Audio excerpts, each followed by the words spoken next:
Hey there, everyone. Welcome. Oh god, what are we having? Why is my stuff not working? Hopefully that'll pop up when I undeafen. So, yeah, hi everyone. I don't know what's going on, but, let's go live.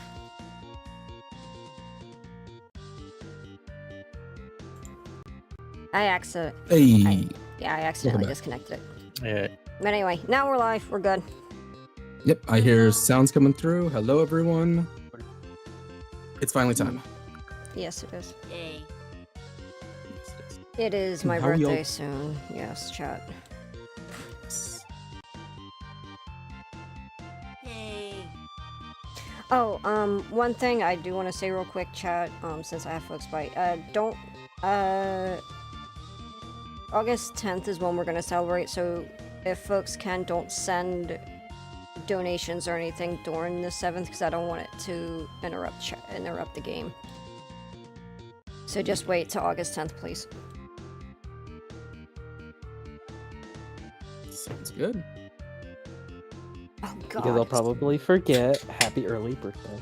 Thank you. So, this is a new session. This is a new game, so I'm going to do a little bit of a spiel. Welcome, everyone, to Ethereal Drains. This is my pet project that I've had on and off for the last 3 years. We finally have a system that really supports my vision for how I want these games, which is Fabula Ultima. So I am very, very excited to be able to share this with all of you.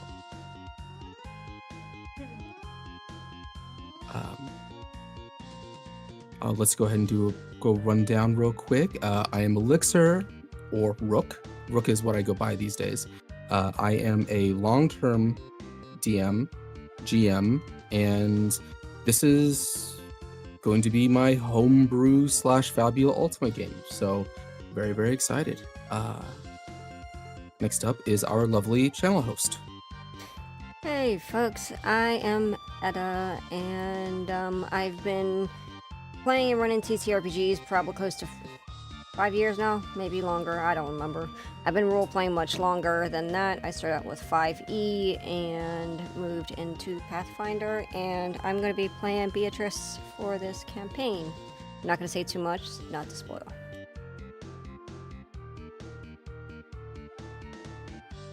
That's all for me. All right. Next up, Byako. Hey there, I'm Byako Tetsu, and I've been playing TTRPGs for a bit. I was back, really got into it back with 3.5 for D&D. Played that a bit, but then kind of fell off a little bit until 5th edition started to hit its stride. Then came in for that. It was a lot of fun. Then stuff happened, and then we jumped over to Pathfinder. And Pathfinder has been a blast since, and now we're trying out Fabula Ultima, and I'm excited and trying something new, and it seems like it's going to be pretty fun. Thank you very much, Byako. Next up is Corset. Hi, I'm Corset. I have been playing TTRPGs for a very long time. We won't say how long because I don't want to age myself. Thanks.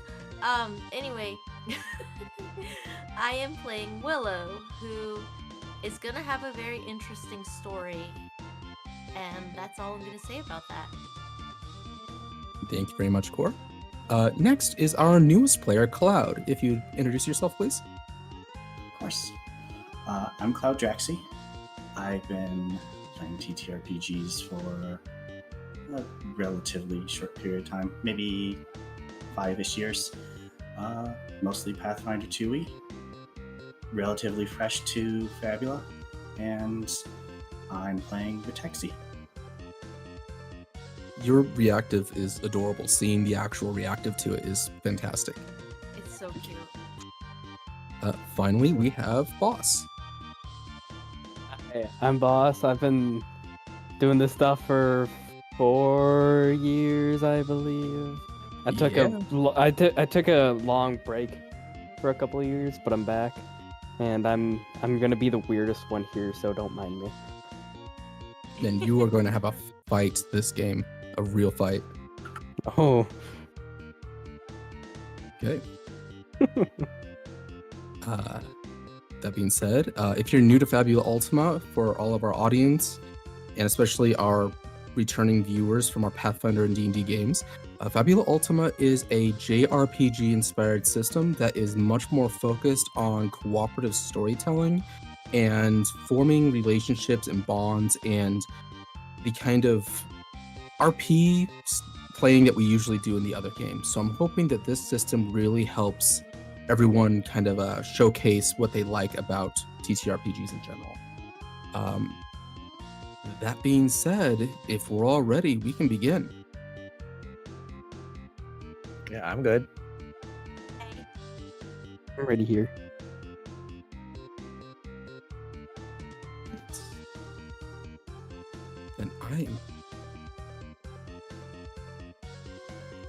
Then let us begin.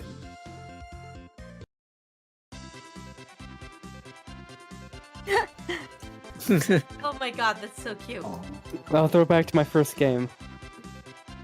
Welcome everyone to Etheria. You are currently aboard the airship The Horizon, which I have a little thing I can do for that.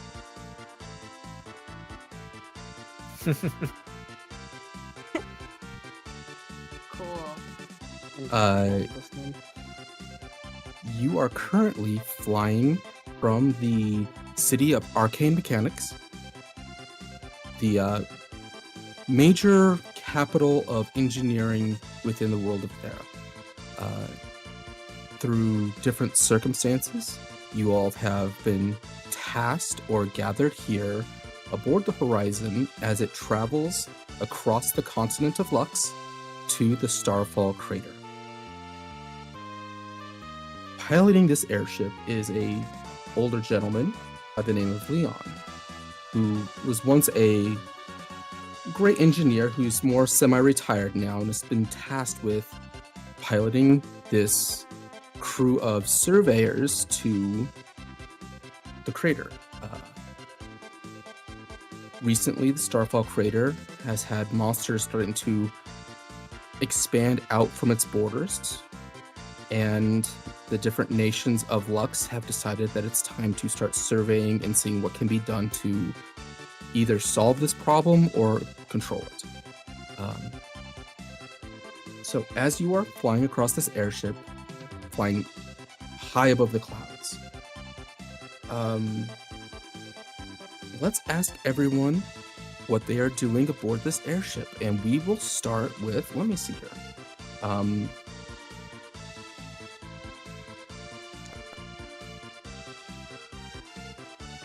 So there are 4 people aboard this airship, and we are going to start with Zarek.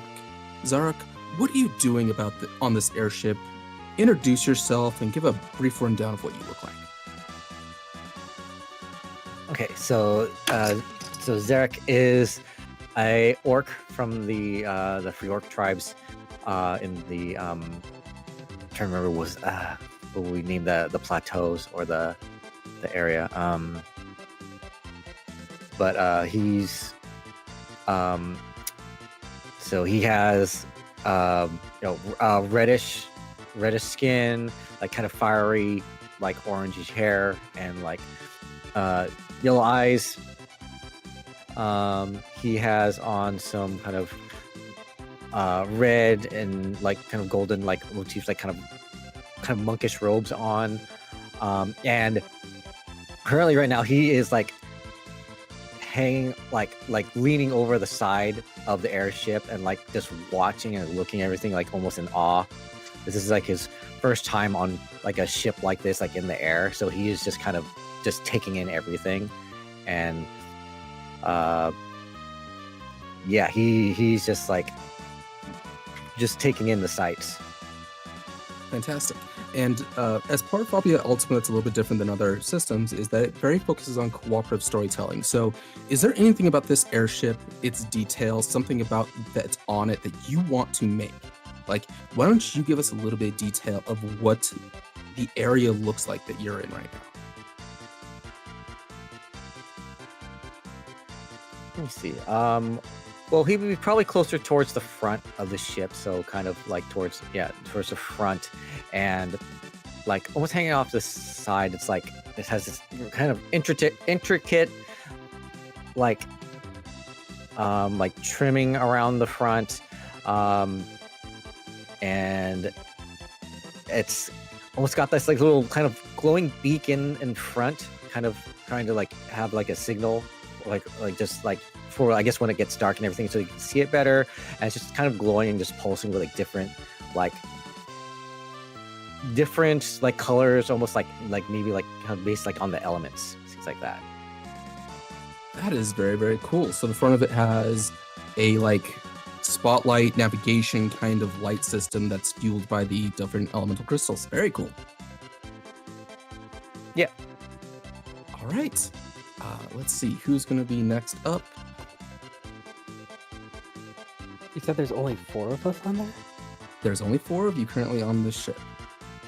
Next up will be Colt. Colt, please let me know what you are doing on this airship currently.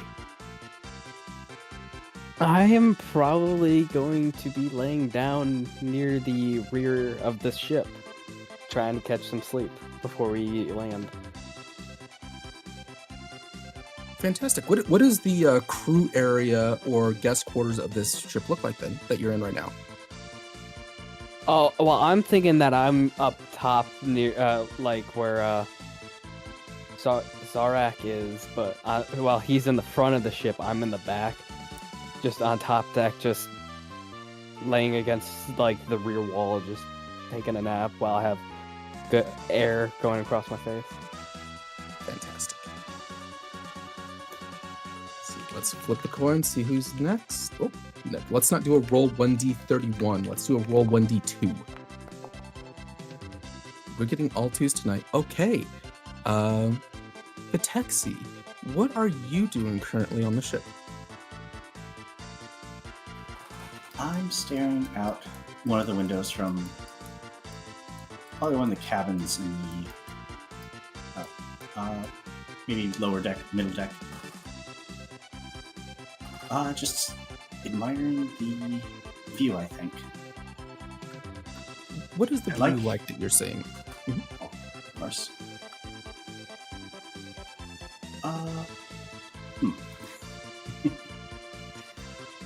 I might need to remind myself exactly where on the map we are, but So you are currently just passing over the... Here, I will actually bring up the map if I can still do that. I appreciate it.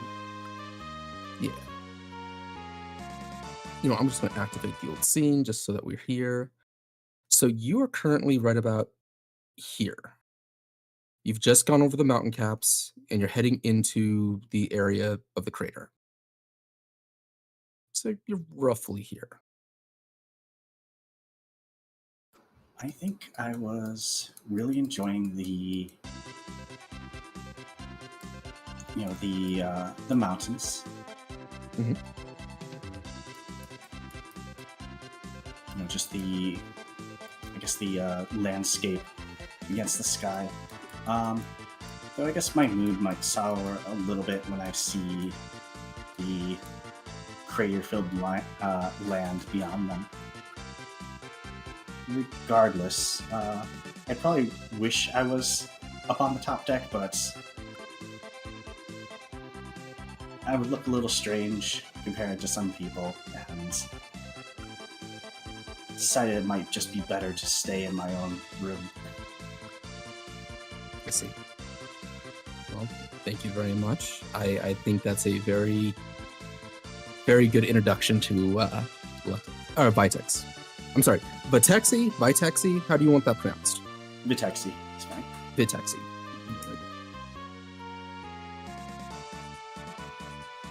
Vitexi. Okay. And finally, Beatrice, what are you doing on the airship? Beatrice is in, I guess, her quarters, or the quarters that she's using, and is writing, to her lord. Okay. So, I would say, would you like to tell us a little bit of what you're writing, or would you like to describe the quarters you're in? I want to go ahead and say, explain the quarters, I think. Okay. They're very simple, almost monk-like in a way that is aesthetic, I think it's called. Where it's bare minimum of everything that she would need. Fantastic. So, as you are flying through the air, the mountains and tree-lined parts, as you come over that horizon that leads towards the crater, it is a desolate land that is, most life on it has been completely wiped out. It is basically turned this once luscious magical kingdom into a desert. Actually, I will bring up a image real quick.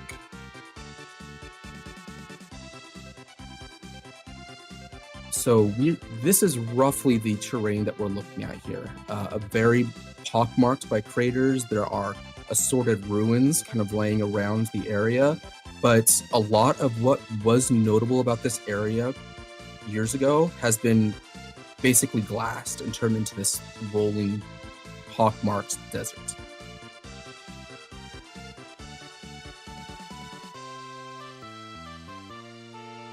As you are coming over that horizon, the Captain Leon speaks up and he's gonna look over to Zarek and Zarek, we're gonna be coming over the horizon soon. We're gonna get ready to land here in the next hour or so if you want to get people ready to go.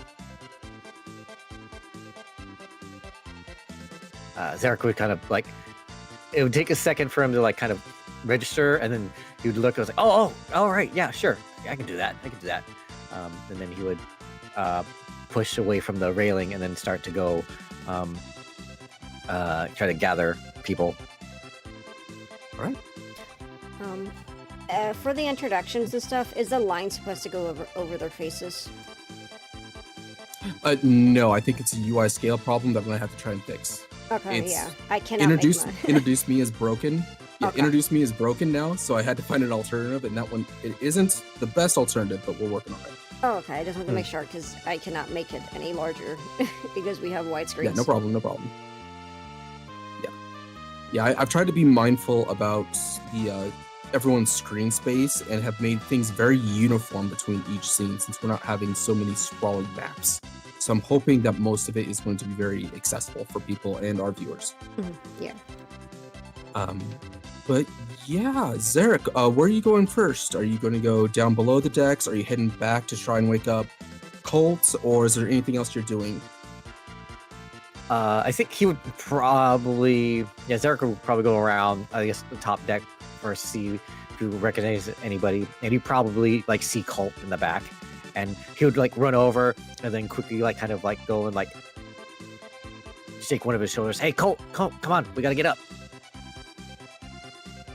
Or probably just get up and wipe off the non-existent dust on his pants and be like, all right, you said we're landing? Well, we're getting ready. Oh, okay. Yeah. I'm ready. Yeah, Leon wanted us to like gather everyone. Oh, okay. And then, once you do that, he would immediately just take off and then start to probably go down. If there's nobody else up top, he would probably then start going down into the quarters. All right, and Colt, what are you doing now that you're up and around? I'm gonna go through and check my stuff, make sure I have everything, make sure I didn't break anything when I was asleep. All right, so as you are going your separate ways, starting to gather everyone up, you start to hear a rumbling noise, this low kind of shifting of earth beneath you. And Cloud, I'd like you to do our first check of the game, please. Give me one moment to pull things up. Let's see. I would say this would be a double insight roll, please. Certainly. Do you want me to make that an open check, or do you have a DL in mind? You can make it an open check. It'll be a relatively low DL. I would say about an 8.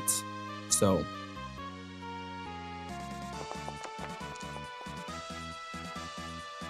Yeah.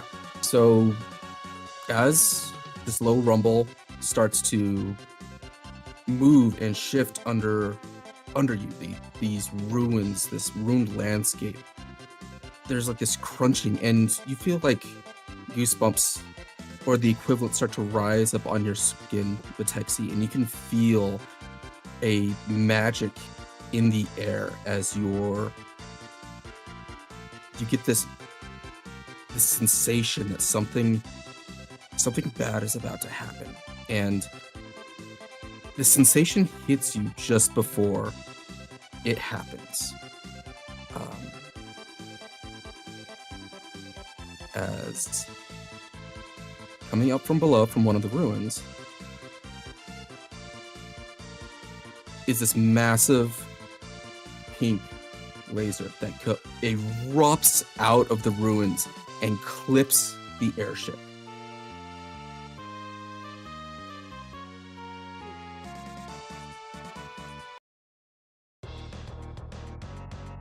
Oh God! Oh no! As it clips the airship, the crystalline systems that help power this airship and keep it afloat start to discharge. The ship starts to shake and rock violently. You can hear Leon coming from below. It's like, everyone batten down. We're not going to be able to stay up. We got to get down. Take cover.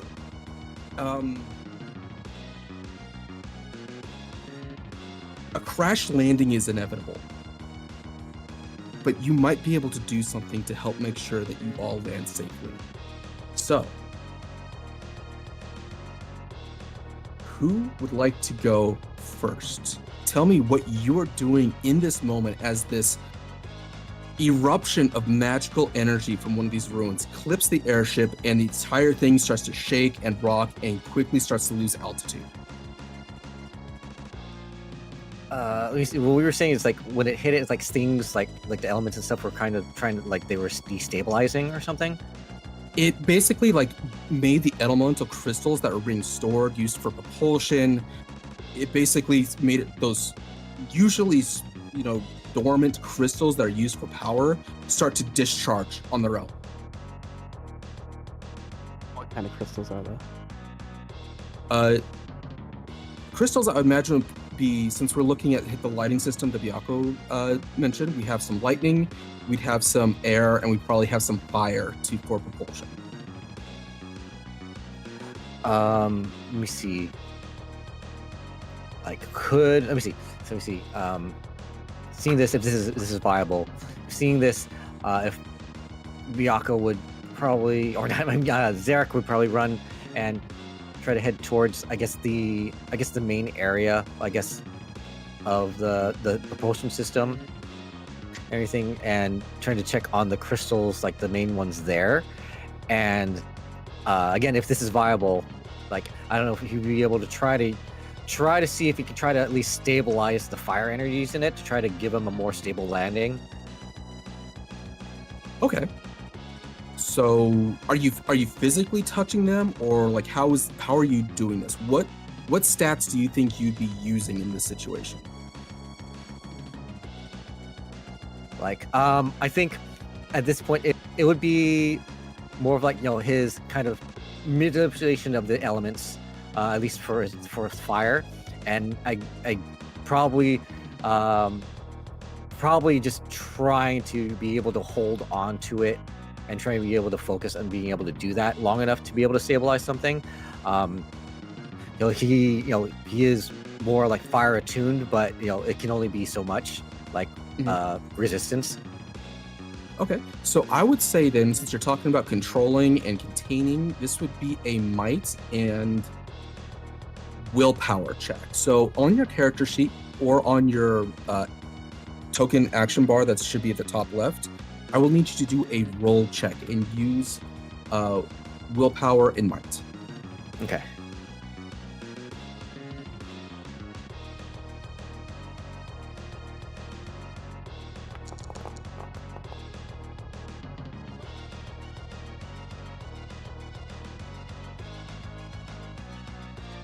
Okay. So, as you're doing this and you go down, there's a lot happening here. There's a lot of volatile energies, and this is a very crisis situation. And as you are working to contain those fiery magics and elements, the other elements that are in that room, that air and lightning, are just kind of like going off, and it's making it very hard to contain. You're able to do a bit to stabilize, but there's so much volatility here that it is mentally overwhelmed. Okay. He would like strain and just he would just try to push through it, just do as much as he can. But yeah. Okay. Who would like to go next? What are they doing?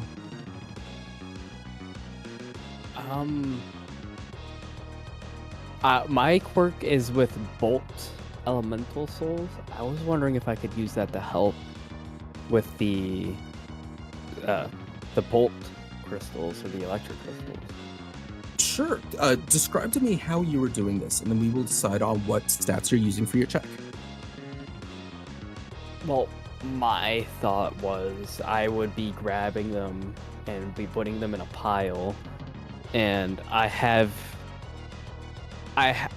this ritual elementalism skill, and I was thinking I could use that to help, like, what's the word? Help contain it and like make sure they don't explode and stuff. Okay. So to me, it sounds like you are trying to quickly move, gather things, separate them, and contain them. Is that correct? Mm-hmm. Yes. Okay. I would like you to do the same thing as Zarek. I'd like you to do a roll check, but use dexterity and insight. You can do that either from the token or from your character sheet. I can't find it. Okay, there's dex. I'd like to use you. So if you're on your character sheet, there should be 3 d20s. One of them should be roll check. You would click that and then select your attributes. Dexterity and insight. Mm-hmm.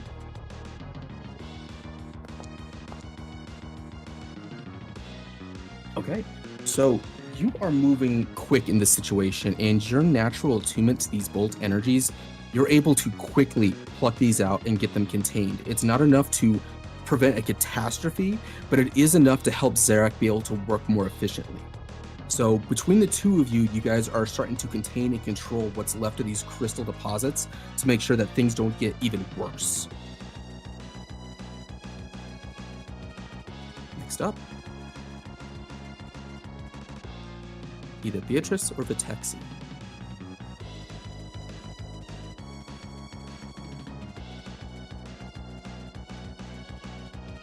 I don't mind going next. Okay.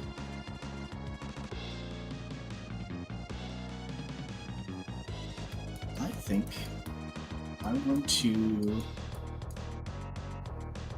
use some of my abilities in ways I've never had to use before. Okay.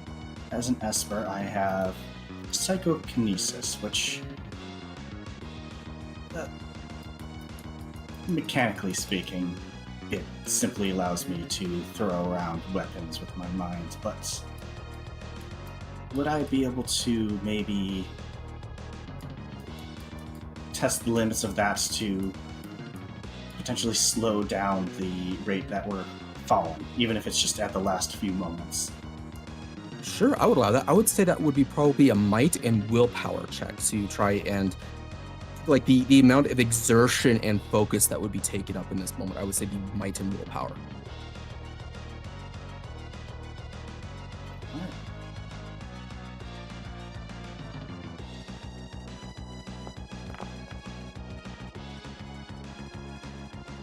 Okay. So as you reach out with your mind and you try to control and steady this is a massive couple tons worth of equipment and weight here. And as you're reaching out, it is really pushing your limits to try and cushion and slow it down. You can feel it happening, but it is so much more difficult than what you normally use with your psychokinesis, with moving simple objects around. Something this massive is really taxing.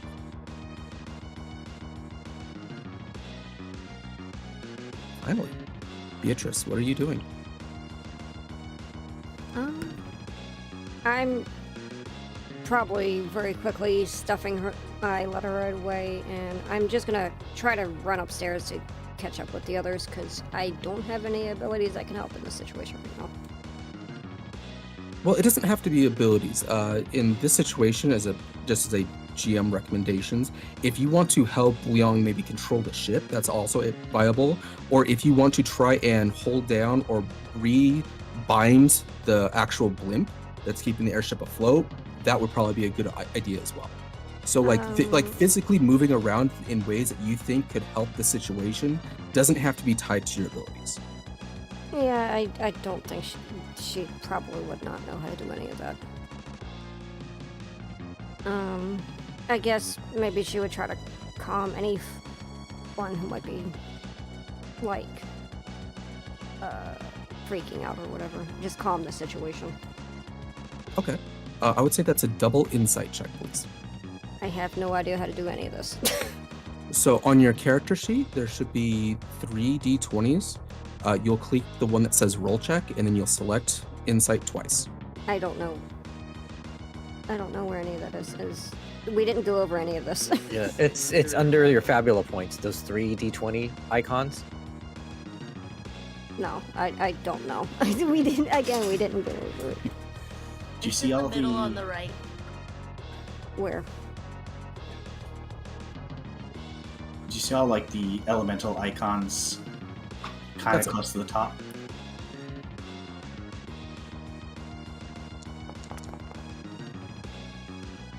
Okay. So it's a panic. There's a lot happening here. You're able to give some level of calm as you're able to just like try and get people ready for this as the impact happens.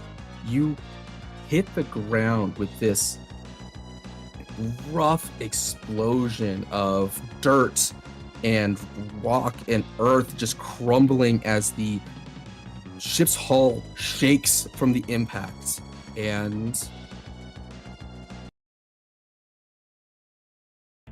you have made it to Starfall as this ship narrowly avoids a full catastrophe. It is damaged, and as you catch your awareness, you can see that the actions everyone took helped stabilize the situation. Zarek and Colt moving quickly to help stabilize the fuel of the crystals really helped prevent any major mechanical systems from being damaged, while Beatrice working to help keep everyone calm and keep this level of like focus helped Leon make sure not to hit that ship into any of the cliff sides, and was able to have a clear enough mind to be able to at least mostly hit ground. And Vitexi, that exertion was a lot, but it was enough to be able to make sure that you didn't go careening off the side of this cliff. Some of you did fail checks, and so I will be describing some status effects that would happen in this situation of repercussions. Specifically, it will be Beatrice and Zarek that have failed. It's not a big deal, but it gives a chance to introduce this. So Zarek, right now, you were really focused on making sure that you controlled the situation, controlled these fire elements, and put your body on the line and your mind on the line to help control this. It has left you a bit dazed, a little disoriented after the landing, which lowers your insight by 1 dice size. Okay. So you are currently dazed. Beatrice, that was a really shaky landing. You weren't in the dangers of the engine or trying to hold down any of the balloon, but rather just the physical shaking of the ship and the impact and the whiplash has left you a bit shaken, which has lowered your willpower by 1.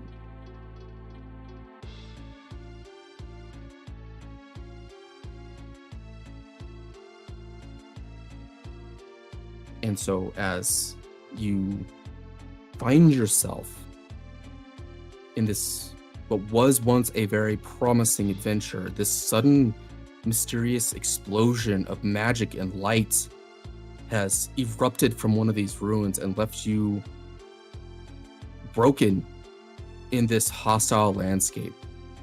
There is smoke billowing from the ship as work is being done to try and control and figure out what exactly, how bad and extensive this damage is. So,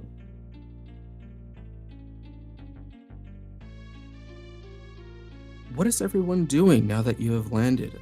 You see Leon is moving quickly below decks to investigate where this smoke is coming from and what is happening with the engine systems. What is everyone doing? Let me see. As for Zarek, I guess like kind of doing this kind of thing with the elements. He's probably kind of run into this thing before. Would he? At that point, would he kind of configure like how long would this feeling of days last? Usually those are recovered during a resting scene, so camping, long rest effectively. Okay. Unless there is something else that is able to remove that effect, whether that is an item or magic. But currently, in general, what are you doing? Yeah, I was just trying to think, like, based on that. I mean, he would, pull himself away, try to gather himself a bit, and then, I don't know if, like, how close Colt was, but he would basically want to go and check on everyone, make sure that everybody was okay. So basically trying to find the people that, that are closest. So I think Colt would probably be one of the closer ones. Okay. I mean, Colt, how are you doing? I'm doing good. I'm gonna get help Zarak out of the blimp and get him on solid ground. Okay. Okay. As you're doing that, it's like I'm a little dizzy, but I'm fine. We need to check on the others though too. We will, but I believe everybody's going to try to get off the blimp, so we could, after we take head count, see if anybody else is still in there. Then we can head back inside and try and find them. All right. Okay. Beatrice and Vitexi, what are you doing?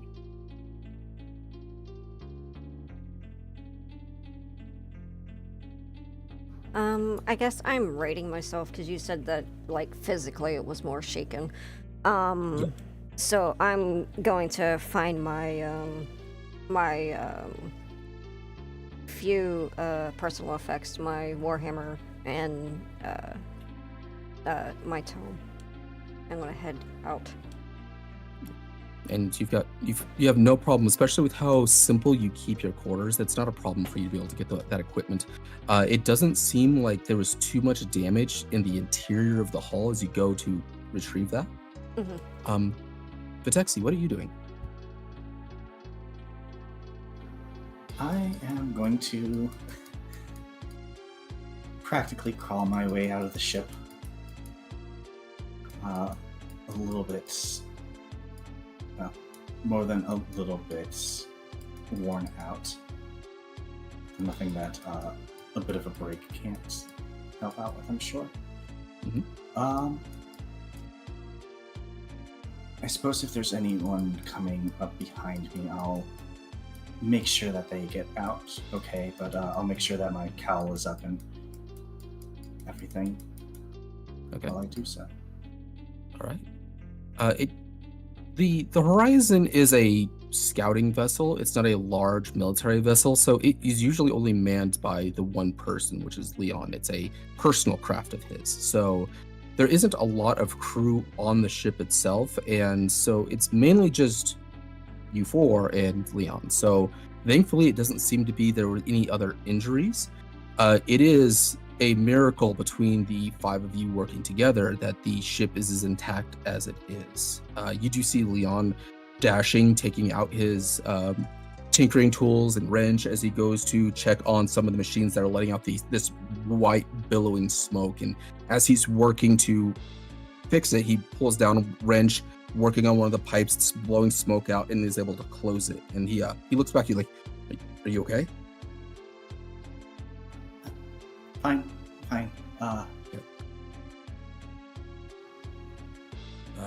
Head on out. If you can, go ahead and get out of the ship. I want to go ahead and check out everything and make sure nothing else is going to explode. I don't want you getting caught in this blast, if it's going to be a blast. Yeah, of course. And I'll make my way out, kind of wondering if the exploding ship's more dangerous or where we landed is. That is a very good question. And as you head out of the ship and you see Zarek and Colts, they are the first ones off, and they're getting stabilized. And you see Beatrice just heading down, walking off the side of the ship with her hammer and book. And you see this barren landscape in front of you. It is, for each of you, this is the first time you've seen the Starfall. You've heard stories about it. It is a legendary event, even if it is a recent memory of a legendary event. But to truly see how desolate the landscape is awe-inspiring in the worst of ways.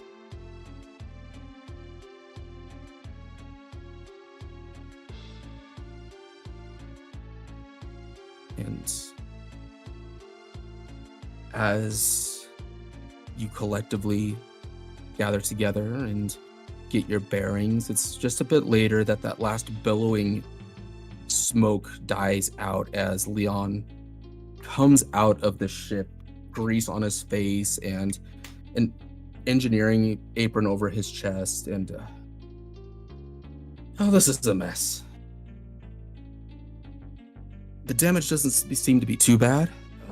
It's some miracle the hull of the ship is mostly intact. I think I can get this at least running in some form in a day or two. But whatever that light was, if that happens again, there's no way we'd survive it.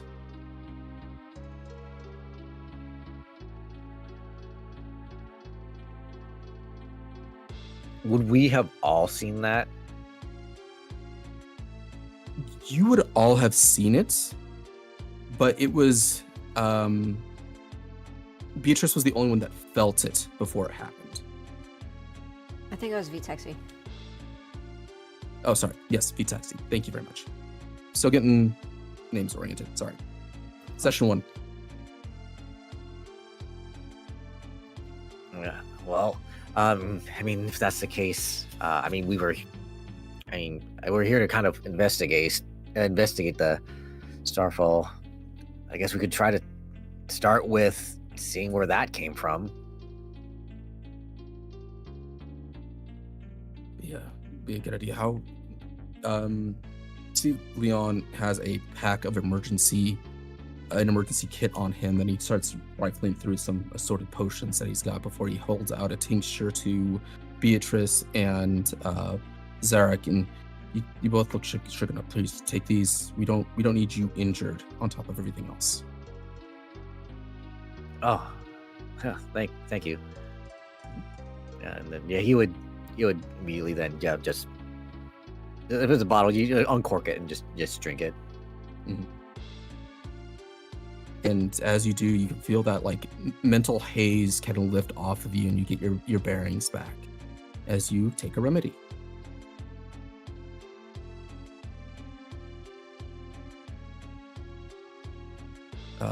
Beatrice, what would you like to do with yours?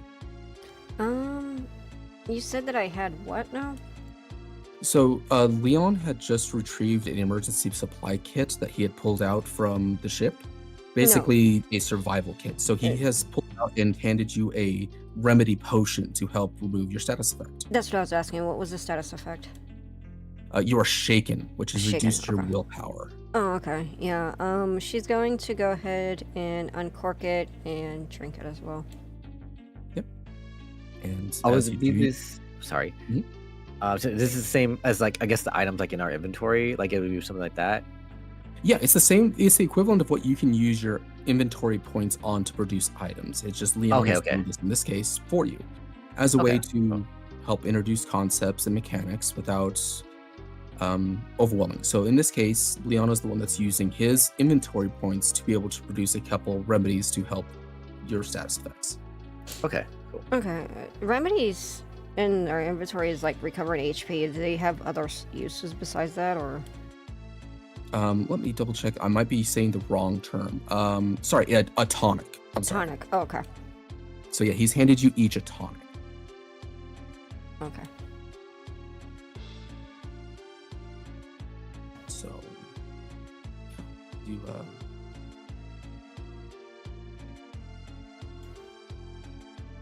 as you all kind of orient yourself, we are going to, for the moment, fade to black as we're going to take our first break. Okay. We'll take Sounds good. 5 minutes and we'll be back. So see you all very soon.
we're back. Hey, welcome back, everyone. Hi. So, welcome to Fabula Ultima. This is Ethereal Dreams, and today we are going to be doing a visual novel. And so, as we begin, we're going to take a moment to look over the city of Providence.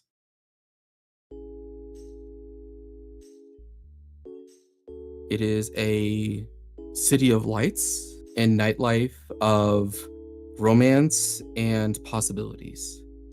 And as evening falls on this city and the moon rises, Willow, you are walking down the street with your best friend, this young blonde woman named Kimberly. What are you doing and what do you look like? So Willow is a little bit of a rough and tumble. Like, she's got long wavy green hair. She's got dark makeup. She's wearing a choker and a crow skull, and it's not a resin one, it's an actual skull. She's also wearing a leather jacket with spikes and a corset over a purple top and some tight, like, kind of leatherish jeans that aren't really made out of leather either. Like, her jacket and her jeans are basically made out of the same non-animal skin leather. So, like, leather, I guess you'd call it. She looks like the opposite of what you would picture a rich girl. But if you look closely, she's wearing, like, diamond earrings. And she's wearing a couple diamond rings and stuff. So she's wearing stuff that would indicate that she probably has money. She's walking down the street with her friend Kimberly. They're just getting back from a party. Kimberly is bouncy and excitable and jumping around and talking nonstop. And Willow is just kind of listening half-assedly while she's playing on her phone. It is the first year of college for you both. You have grown up together. You went to the same private school together, Blackstone, and you graduated together and went to the next year of college together. You have been inseparable for a long time, despite how opposite your personalities are. What has been happening in Willow's life lately? Lately, she's been having some problems with her parents. Not that they're doing anything weird or anything. They're good parents. They love her. They appreciate her and stuff. But there's always been this tension between them because she wasn't exactly a planned baby, and the two of them kind of put their dreams on hold to raise her. And so there was a little bit of resentment back and forth between them. But she was also raised in a wealthy neighborhood, and for some reason her parents rose in popularity, celebrity, not quite Kardashian, but kind of close to that. And they've decided in their infinite wisdom that an arranged marriage would be the best course of action for her. She disagrees vehemently to this, and decides to try to go to college to at least stave off them setting her up for the rest of her life with somebody. You know, maybe if she's going to college and she has an excuse that, you know, she's got a lot going on in her life right now, maybe they'll back off. But so far, that hasn't worked to the level that she was wanting. They're still trying to find the right yuppie boy to pair her with so that they can continue their celebrity notoriety. And your parents are certainly very notable as members of Providence and being illustrious citizens. Your mother is very much in the limelight, while your father, while in the limelight, is much more of a industry man. He owns one of the major manufacturing companies in town, and has been very focused about trying to strengthen the whole idea of a family line and old money and making sure that what he is building gets inherited by proper people. And that is what's set the path down to this idea of an arranged marriage that you don't agree with.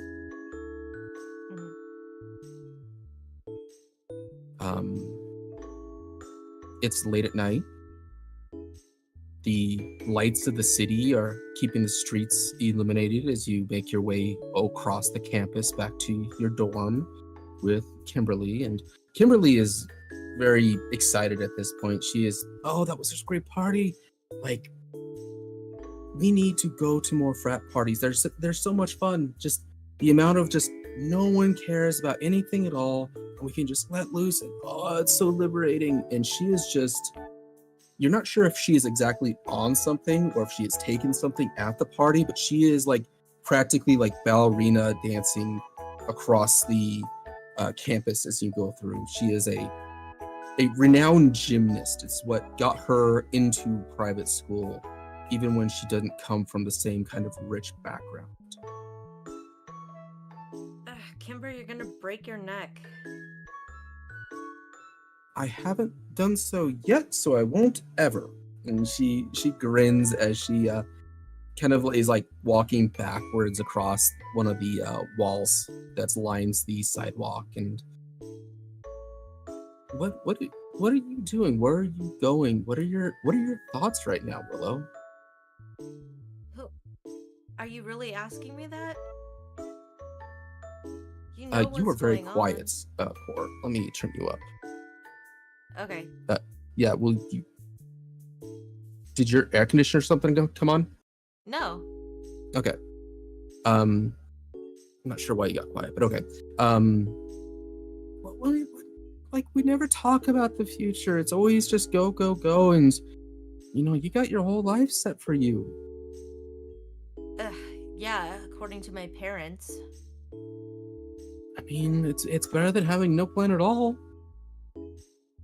No, I disagree completely.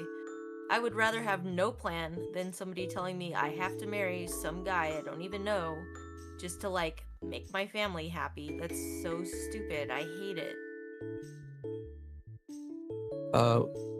Willow, I would like you to make a double insight check, please. Okie dokie. And I just click insight twice and hit roll? Yes. Okay.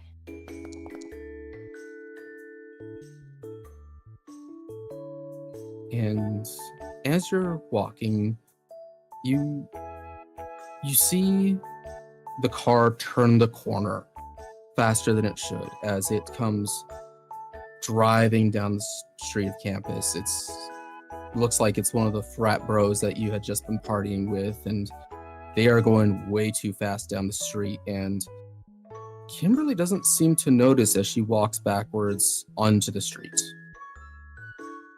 Wait, stop! What do you do? I'm gonna reach for her to try to grab her and pull her back to me.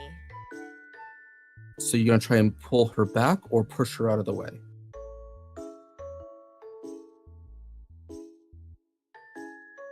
I'm gonna actually try to push her out of the way.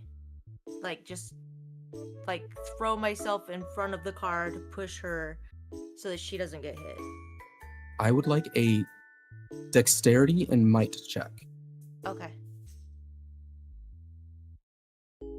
Dexterity first? So you will hit your check, and then it's either or. The order doesn't matter. Oh, okay.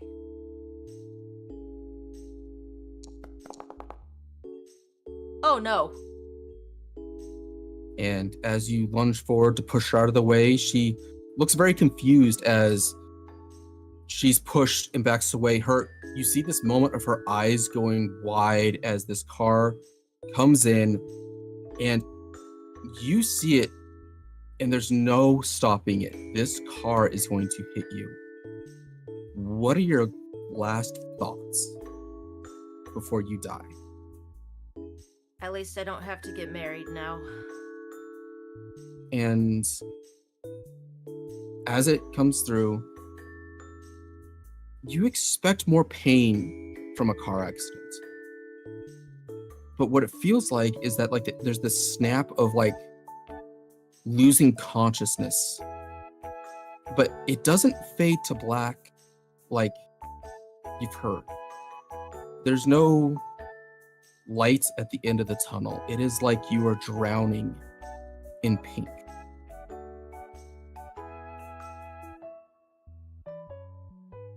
Oh, what? What's going on?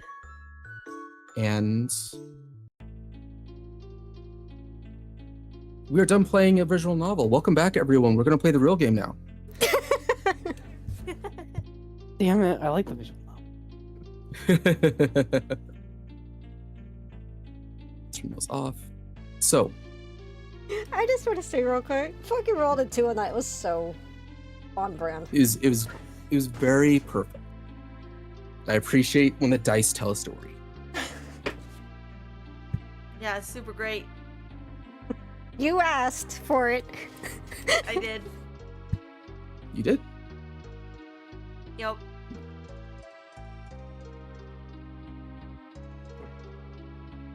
Oh, sure, that one. Okay, so everyone, it has been about 30 minutes since you crash landed. Sid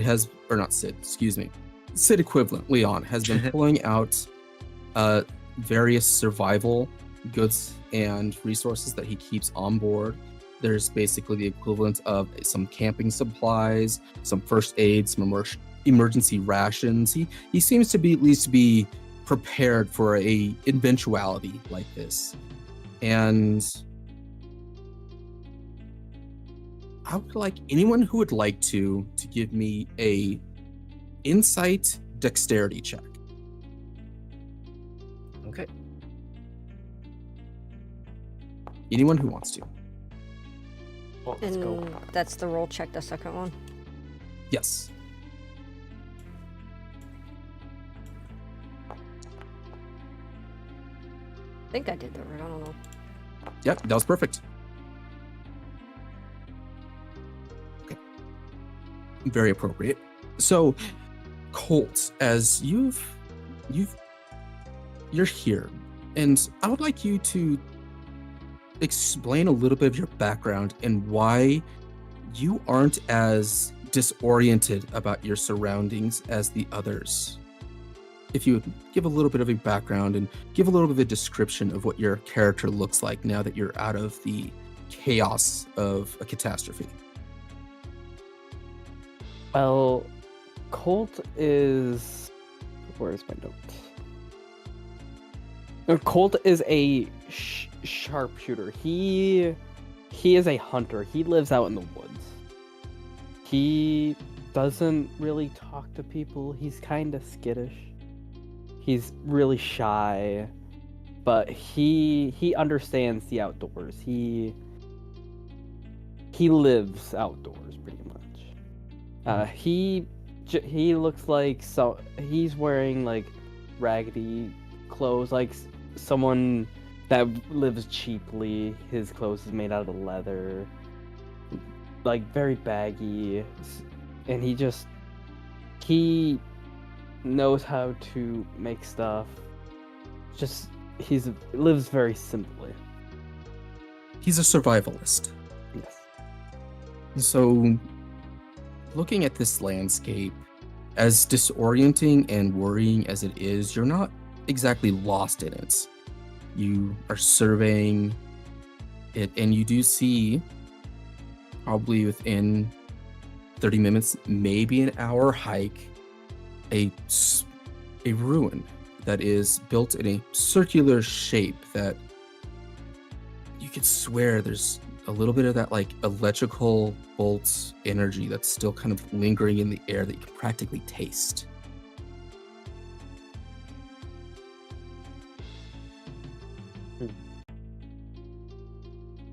I don't know. I would explain to the group that that I see something just a little bit walks away that we could probably go and take shelter in for a couple days until we figure out what we need to do to go somewhere or make a station or like a home base while we're exploring this desolate wasteland. Leon nods in agreement. I think it would be wise. The smoke of the airship's gonna attract some of the monsters out here, getting to some shelter that isn't so obvious would probably be very wise. I would say this is a good idea.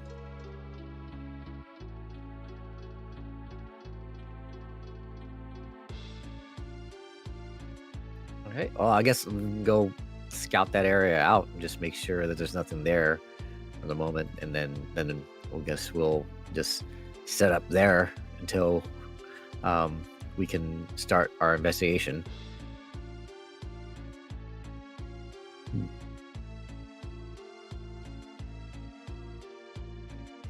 No nods and all right.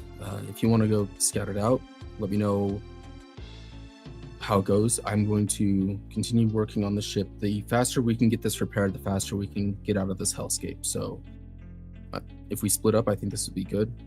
Don't worry about me. I've been out in the wilderness and in some bad situations before. I'll be okay.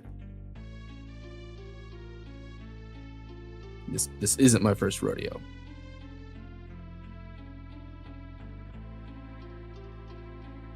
Okay. All right. Then I guess if everybody else is good, maybe we should head over there. I'll lead the way so I could show you guys the safest path to get there, so no one falls and breaks anything. And I would say with that roll that you had earlier, you'd be able to navigate that without additional rolls. I would say that you got a good, clear enough view of the landscape that you could navigate that and get everyone down there safely without further issues. So, what is everyone doing then?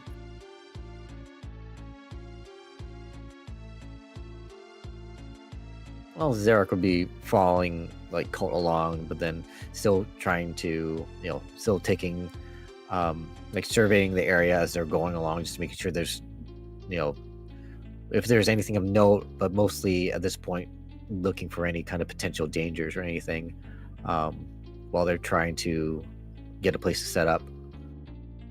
Okay.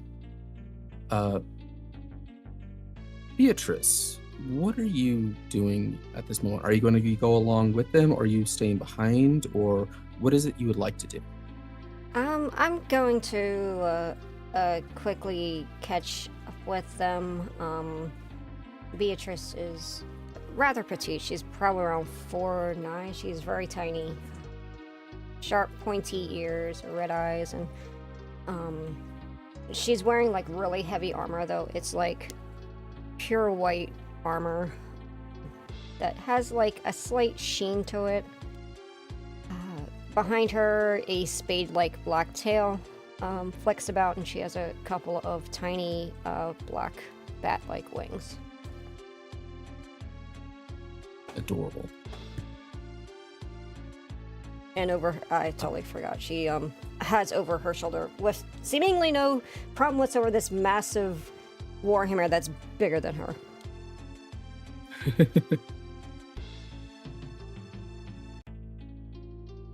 Right then. And Ataxi, what are you doing? What are you feeling like? Are you going along with? Are you staying behind? How are you feeling with everything? And again, give us a little bit of an insight of your appearance. Sure. I'm probably going to trail behind the group, just keeping my senses open for any dangers. Okay. Particularly, I hear. Well, I guess we're here because monsters come from these places. Mm-hmm. So, but I'm also rather small, pointed ears, lavender periwinkle skin, and where there should be hair on my head are big vines with some thorns running down them. I typically don't I typically wear them in front of my face because, well, if I didn't, it would be incredibly obvious that I am probably not from around these parts. Because underneath is one large cyclopean eye.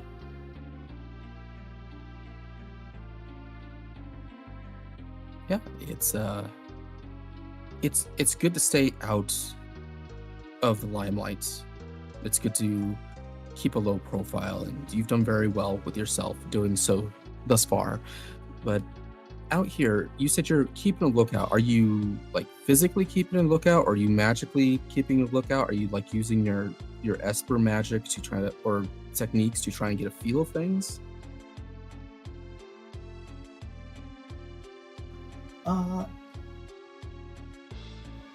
I can look out from the spaces in between my hair vines, but also yes, I do my best to sense shifts in magics and any particularly loud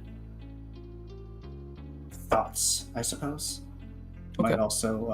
might also be picked up. I would say if you give me a dexterity insight, then, since you're doing kind of both physically and psychically keeping like awareness, I'd say dexterity insight, please.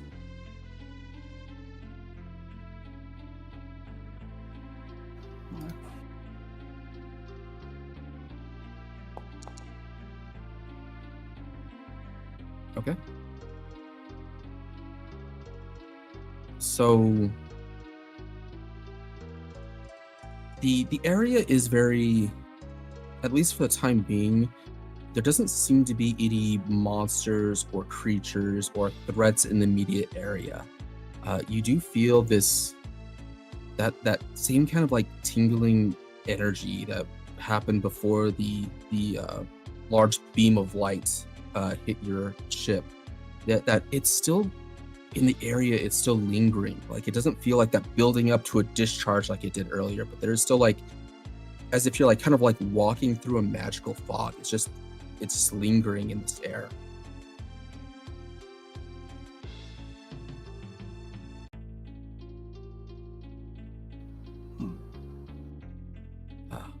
I would like to say that as you are making your way through this landscape, if anyone would like to make or say anything about what the landscape looks like when they're describing things, or anything about the game, players are free to add descriptions that they see fit. And if you want to directly alter the story, you do have the ability to do so by spending the Fabula points that you have. It's just simply a declaration, and as long as you don't contradict something I've said, whatever you say is true. Well, I'll say as Zarek is kind of traveling along for this, this area, this like kind of barren, basically wasteland kind of thing around the Starfall has happened. It's not just like, it just seems like it's not just like ruins or just like it's just a barren wasteland. It almost feels like, it also seems like things are faded, like things are desaturated, like it's loss of color. Okay.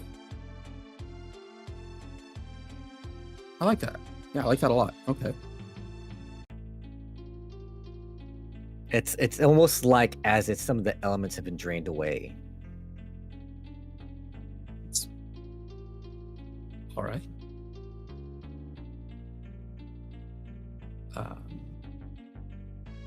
Anything else anybody else would like to add?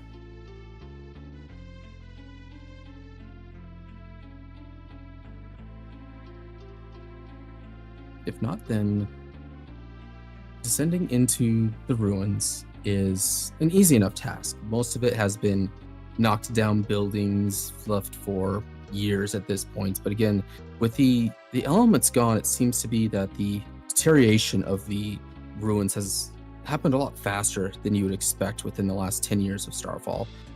These ruins look hundreds of years old, and some of these buildings, you feel like if you put a hand against them, they would just start to crumble and break.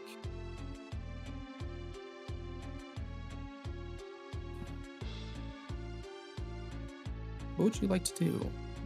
Would you like to continue to explore? Do you want to head inside, or do you have another idea that you would like to do?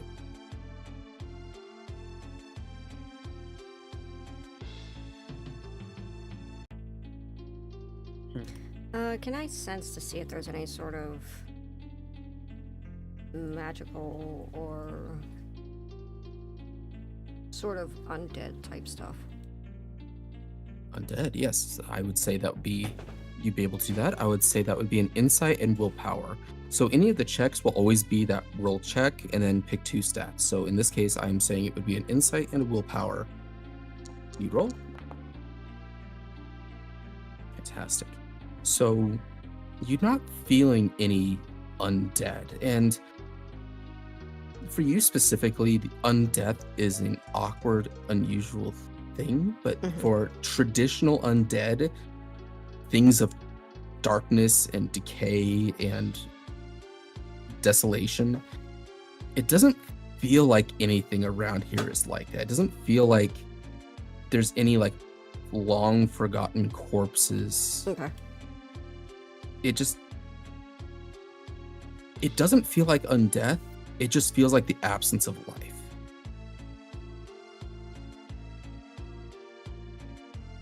Okay.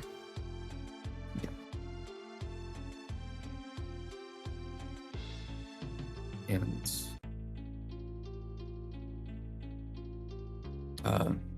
Colt, you are leading the way as you approach these ruins. What are you doing? Are you boldly heading inside, or are you scouting it out? You do know from what other people and the members of your party have shared so far, it doesn't seem like there's any immediate threats. I'm going to check the sturdiness of the building before I head inside, so in case if we do go inside, the building doesn't collapse on us. Okay. I would say this doesn't need a roll because this is more of a just like checking things out, and it's not like a specific deep observation. The buildings themselves, as long as they're not like individual like leaning walls, it seems like going into some of these broken buildings, they're not going to collapse on you, they're not going to fall on you. They still have enough sturdiness that you're not going to be in immediate danger of it. I'm going to check for the best looking broken down house, something with like a roof on it to just like go and start making like a base of operations. Okay. Go ahead and give me a double insight check, please.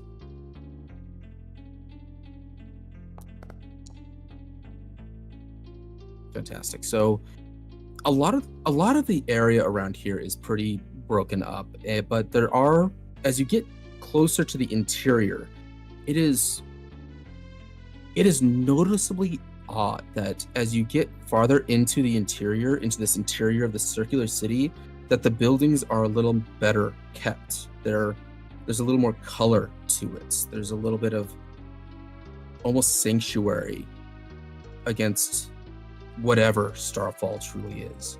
And as you head into these rooms and you're looking for this room, there's in the middle of the circular city is a domed building. It's moderately large, and it looks like almost like it's been completely spared from the decay that has taken the rest of the city.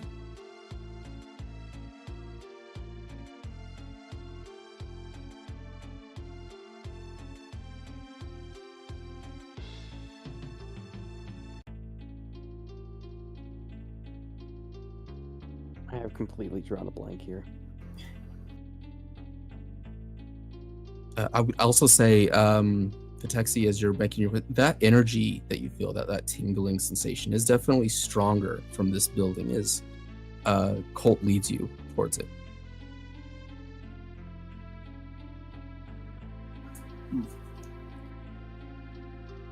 This one might be worth checking out.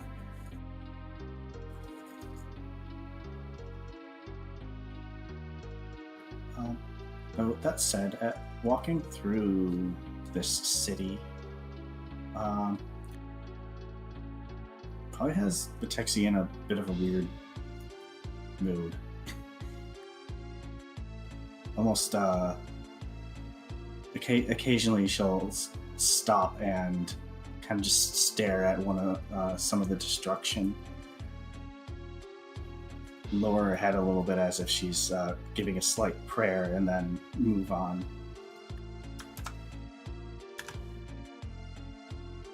Fantastic. I guess I'm gonna go ahead and, for the first time, Lee speaks up and I'll take point then. And she shoulders the large weapon and goes forward, past Colt to go ahead and take point since he's the tanky one. All right. In that case, Ida, Beatrice, are you boldly just going? Yeah. Okay. Zarek would kind of grin at that and then just quickly like nod and then like, all right, and then he would go and just follow after her. He would let her stay front, but he would be like really close behind. That they have noticed something, I'm gonna pull out my pistol and keep an eye on them from the back, seeing how I can shoot from a distance. All right. Well then, as B boldly heads into these ruins. It's the only time she'll ever be bold. You enter, and making your way through, the hallways are built in such a way that they're kind of, if you think of the traditional Minotaur's maze, everything leads to the center. It can be bounced back and forth. The hallways can be a little bit of a winding, but the truth of it is that all roads lead to the center. And as you make your way through these ruins and enter the center, you see there's light from the opened. In the center of this dome, there's an opening to the open sky. And looking around, there's water here.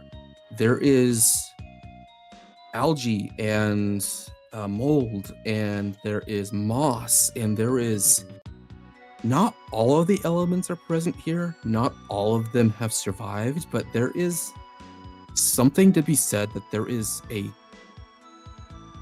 room in miles and miles of these ruins of this desolation. There is this room that has life, including on a stone tablet, a green-haired woman in completely alien clothes, unconscious on it, as a cat paws at her face. There's a girl over here. Go ahead.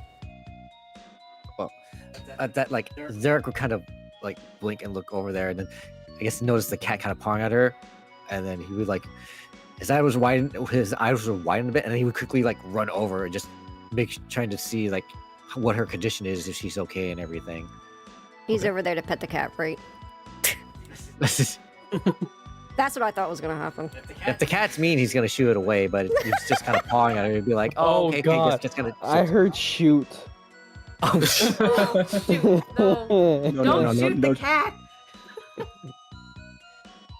No, as you approach Zarek, the cat kind of looks and turns. It's got these very unusual bright purple eyes, and it tilts its head at you. It's like, what the fuck are you doing here?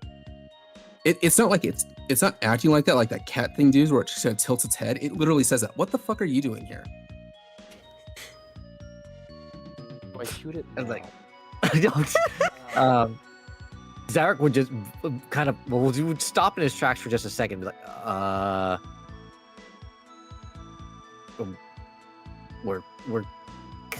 we're investigating the area. What's going on here? Who are you and who's that? I'm so sorry. Beatrice walks up and Kitty picks it up and rubs her face on it. It's about to answer Zarek as B comes over and picks up the cat and rubs her face on it, and it has this very annoyed look. It's like, what? And it says, why is this happening? Why are you doing this? But there is a very low rumbling purr under as it talks, as if it's enjoying it, but it really doesn't want to enjoy it. Stop, that's a dangerous predator. It's not a predator. I don't. Like I that think meme. it would have attacked us by now. It's not a predator. Well, it's not a normal cat. I'm pretty sure cats don't normally talk. Of course not. I'm an advisor. Hell's an advisor. You know, a royal advisor, and it's. B, are you still holding on and cuddling on this thing? Yes. Okay, it's like, so what I imagine is that B has it and is rubbing it, and it's like B's face is very happy, closed eyes, and then the cat's face is looking out, trying to like talk, and it's like one eye closed, kind of like glancing around. It's still got that low rumble purr of enjoying the affection as it complains, and it's like a royal advisor, you know, the ones that like make sure that the kingdoms go right and don't fall to ruin. An advisor. Okay. Okay, kingdoms like this area, this thing, and is she part of this? I mean, kind of points to the green-haired woman. Yes, no. I mean, which one do you want an answer to? Please stop, please. It's hard to concentrate. And it lets out a little bit of louder purr. B. I know. But you gotta just kind of calm down a little bit. You gotta back up a little bit. Her eyes just goes wider. In tears. Bubbling as she looks at.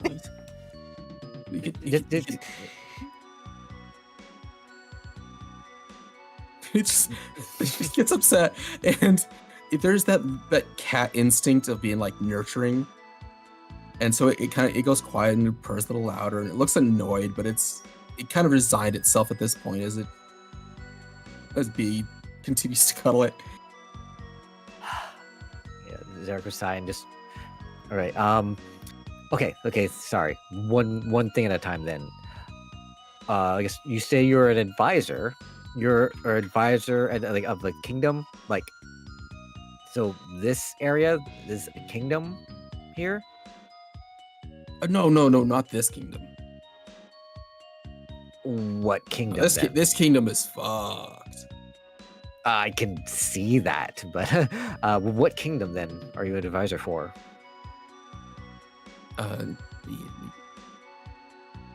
It opens its mouth to comment and then closes it, and I don't remember.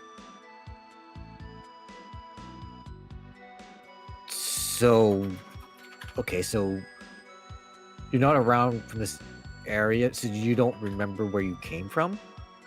Well, I remember the kingdom. I remember it being this place made of crystal and lights, and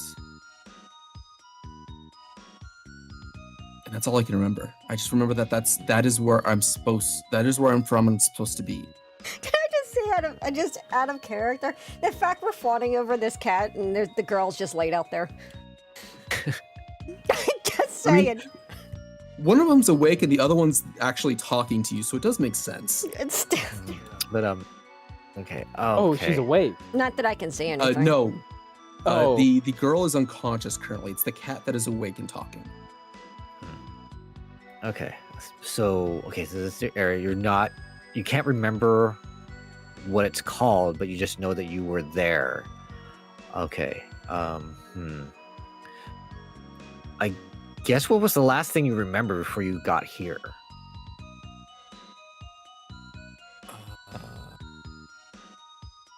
It kind of trails off that long as it's confused, kind of mixing with its purr.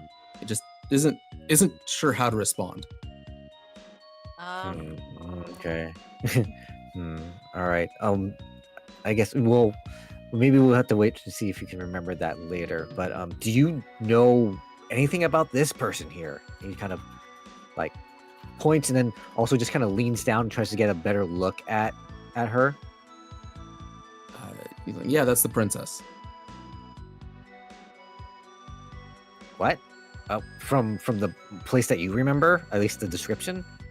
Yeah. That's the princess, and I'm supposed to advise her. I see. You said there's water here, right? Yeah, there is fresh, clean water that is kind of like coming down from different spouts above you, as if probably there's, from your background and knowledge, there's probably some of the old crystal-based aquifer system still here running. So there's probably crystals of water up there that's just releasing this water down. I'm gonna capture some water in my hand. Yeah. And I'm going to dump it on this unconscious person's face. Okay. Willow, you are dead. You are sure of it. You pushed your best friend out of the way from a speeding truck. And this is some crazy afterlife, as you are shocked awake as ice cold water is poured over your head and just shocks you awake. Oh God! What the fuck? What the? She looks and sees the group. Colt, you could have gave us a little bit of warning. I was bored. Yeah, looking around as you're like suddenly in the situation, Willow, you see a strong, red-skinned, what looks to be an orcish person. You see a petite vampire. Well, not vampire, but pale, dark hair, pink eyes, snuggling this ragged-looking tan and white cat. You see a guy that looks relatively normal, who's standing over you, but probably is the one that dropped the water on your head. And then you see this, it looks like they're wearing some kind of like punk goth outfit that's kind of like a hood over their head. It's the most normal thing that you've seen so far. Oh my god! Oh my god! Okay. Am I dead? Well, easy. No. At least I'm pretty sure you're not dead, because we're alive here. So I'm just you were unconscious for a little bit when we found you, but you. What? I'm so confused. Oh my god. Okay, seriously? Like, she pulls out her phone out of her pocket and looks at it, and it just has no bars, nothing's happening. It's just black. Oh, come on! I had a full charge. What the fuck? You do still have a charge. The phone works, there's just no signal. Oh my god, the reception here sucks wherever I am. Yeah, Verizon's horrible. It could be worse. It could be AT&T. Yeah. Zarek would raise an eyebrow and he would look at the item for a second and just kind of not exactly sure what it is, but I mean, like, okay, well, you're alive, easy. We found you Wait. here. You're red. Am I in hell? What? No, kinda.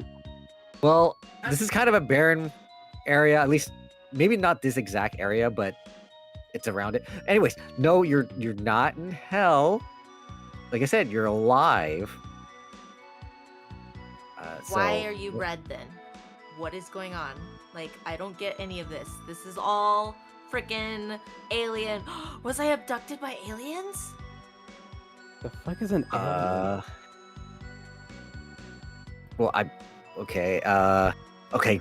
I guess clearly, yeah. Like you're not around here, around from here, because I'm normal. I'm at least from one of the different areas I'm from, but apparently, like we just found you here. You're unconscious here, and there is this guy, this cat here, saying Me. he's your advisor and you're a princess. A what? Prince? No, there must be some mistake. I'm not a princess. I mean, yes, my parents are very rich, and yes, I live a life of luxury and stuff. So, like, I'm kind of a princess in that sense, but I would definitely not consider myself like a princess. You know what I mean? B, at this point, the cat has like gotten more life and is like struggling to try and get away from you so that it can get over to Willow. Yeah, It is she like let just it go. squirming. Yeah. Okay. It hops down and it looks up at you, Willow. And I've got a question for you. Yes. What's your question? Would you consider your magic pretty or grunge? Yes. It's pretty I need- grunge. Which It's one? grunge, but it's got kind of a pink sparkle to it too. Okay. So it is pretty, it is whimsical, but that doesn't necessarily mean it itself has the appearance of whimsy and mystic. Yeah. Okay. So as this cat approaches, it like looks up at you and it goes to sit and it's like kind of glaring at you and it's like, okay, princess, this is what's up. Whoa, talking cat. Okay. A talking cat, yes, talking cat, please catch up. You're not that slow, I hope. I'm not slow. Exactly. So you should be catching on quick. That was rude. That was really fucking rude. Hey, we were a short amount of time, okay? This isn't the best and most safe areas, but you know, we gotta do this. And then it's like it stands up on its it stands up on 4 feet and looks up at you. It's like, okay, I'm Frag. Okay. Frag. I'm your Okay. advisor. You are royalty, and you are magic.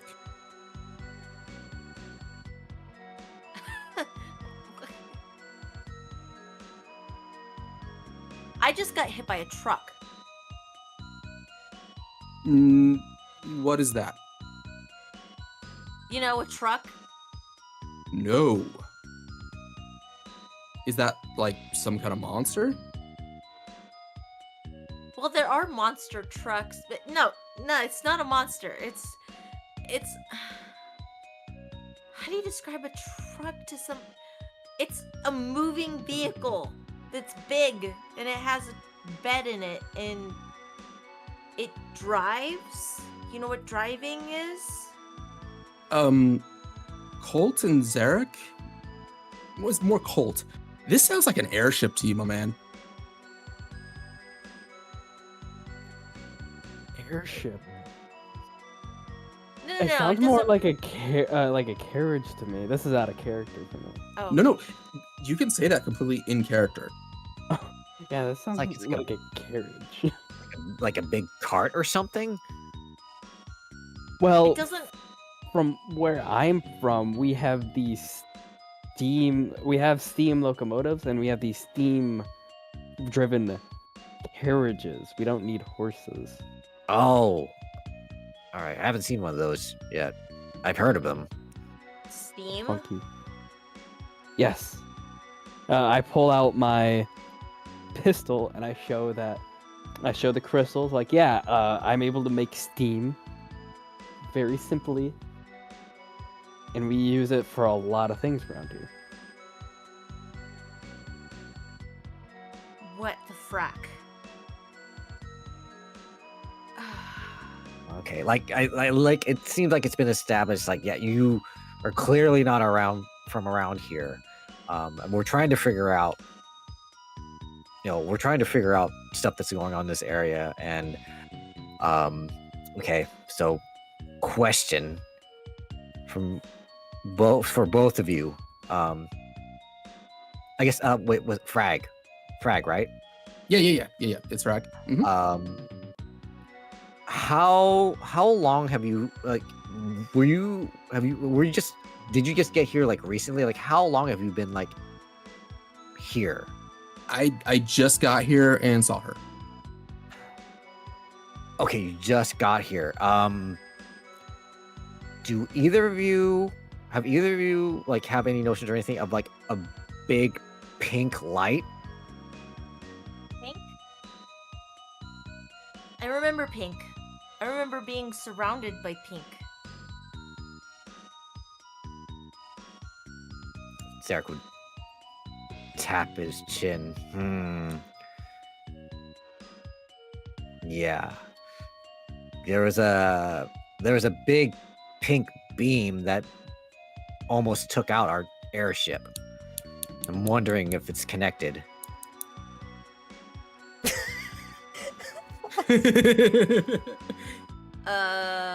Airship? Yeah. Like a Zeppelin? If a Zeppelin is an airship, yeah. Colt, you would know Zeppelin is a term usually done in industry at Mechanica. It's used for like large deliveries and like transit. Airships are usually like lighter, fast moving. Zeppelins are bigger but able to haul a lot. You're thinking of something bigger than what we were using. But it flies. Yes. And you guys use steam, Yes. not gasoline. What is gasoline? It's derived from old dinosaur bones. What's a dinosaur? Dinosaur Okay. equals gasoline.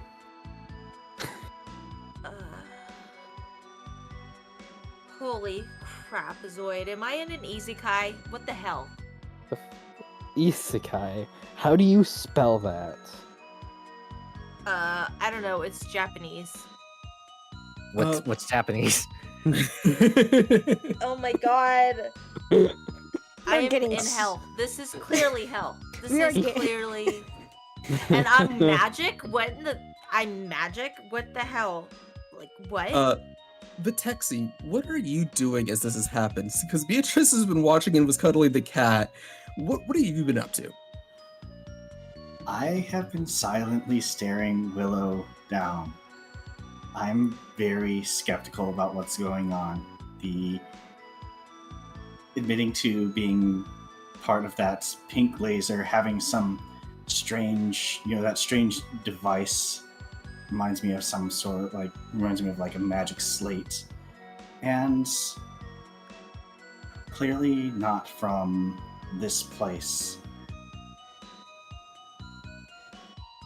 I have a mind to, as soon as eyes are off of Willow, to probably pull her aside and ask where she's from and what she's here to do. Gotcha. Oh my god, what the hell are you?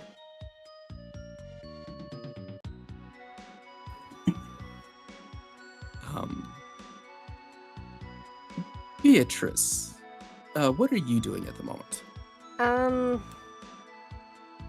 I had to let the cat go.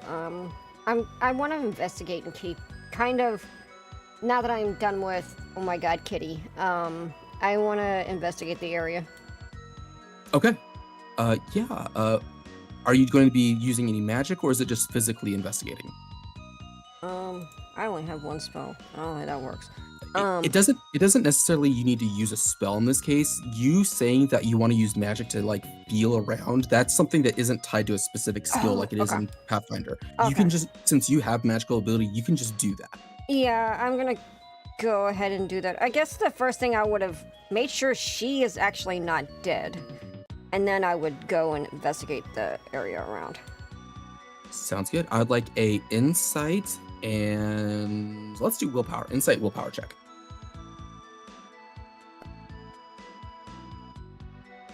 Ooh, very nice.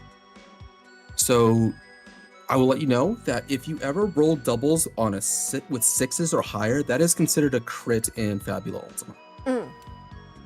Double ones is the fumble, but 6, double 6, double 7, double 8, double 9, double 10, double 12 are all considered crits. Okay. She's not dead. She's saying she's dead. She is not dead. She is living. She's breathing. She has a heartbeat. You've got that like sense of, you can see like that the vein and artery in her neck like slowly pumping. You're very aware that she is alive.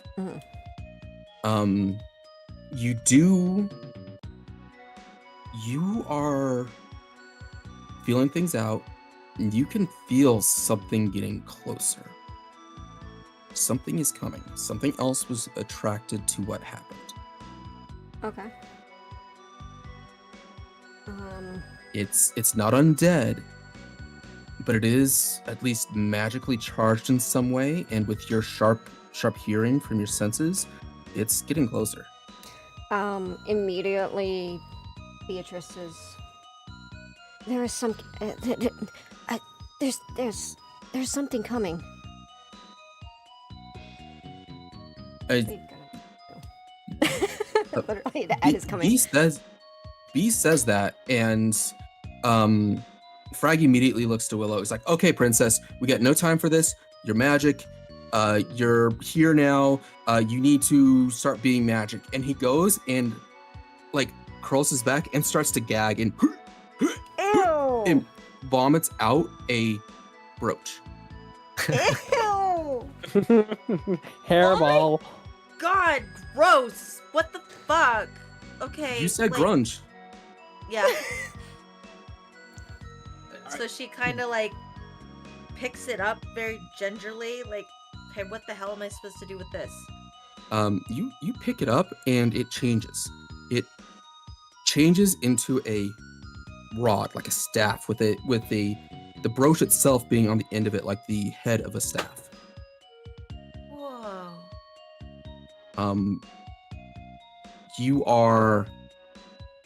There is a moment where that happens, and that same pink energy that everyone had seen, that had taken out the airship, that Vitexi has been very attuned to, kind of starts to glow from that staff and wash over you, as it's not complete. What's happening isn't the full thing. It's weak, but it's attempting, as it washes over you and your clothes change somewhat. It's not the transformation that they show in shows. It's not the transformation of shining and suddenly you're in this very flowing outfit and everything else. It changes your outfit. You're in a corset now, and you've got a skirt and thigh highs, and it's very like, it's trying to be Magic Girl, but it is not strong enough to be Magic Girl. It's just enough to change things a little bit, make things a little bit maybe girlier than you would normally like. And yeah, it's this odd feeling of this bright, cheerful magic that just kind of like washes over you in a way it's not alien to you, but it's kind of sticky in the way that candy is sticky. What? I'm pulling the hammer off my shoulder. Hey, like, all this aside, B, I'm guessing this thing that you're sensing is not. You think it's not friendly? No. All right, then I don't think we have much time for too much. We better get ready. Real quick. Mhm. Is the cat considered a beast? The cat is considered a beast, yes. Can I do feral speech and say something to him real quick? You may, yes. I would like to talk. I need to talk to you later after all of this. And it turns to you as like, so are you saying this with normal words? Or are you speaking cat? Are you meowing at this cat? I am meowing at this thing. It turns to you and meows back like, Whatever you say, buddy.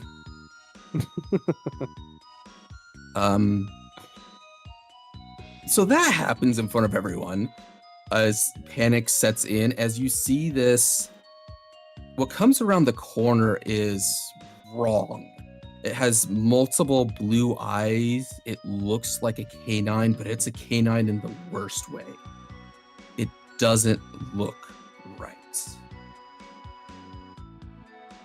Oh, Oh, I want to pet it. I don't. And it lets out this low rumbling growl as from around corner 2 flying imps come around with pitchforks. And they don't talk just yet, but they spot you and raise their pitchforks. And we will shortly, once I'm able to actually do this, because dang it, mouse. There we go. Hey, Willow, this might be hell. Great. We will take our second break. Okie dokie. We'll be back soon, everyone.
Boss? Well, we're back now anyway. Oh, well, hi. Sorry. Just making sure everyone's back. Hello again, everyone. Hi. So, we're back. Are we ready? Mm-hmm. Ready? Yeah. Yep. Can be. Let's have a fight.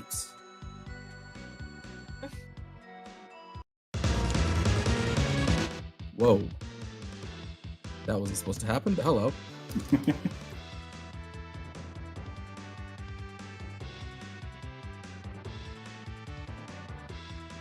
My person couldn't be any better than what it is. Oh my god.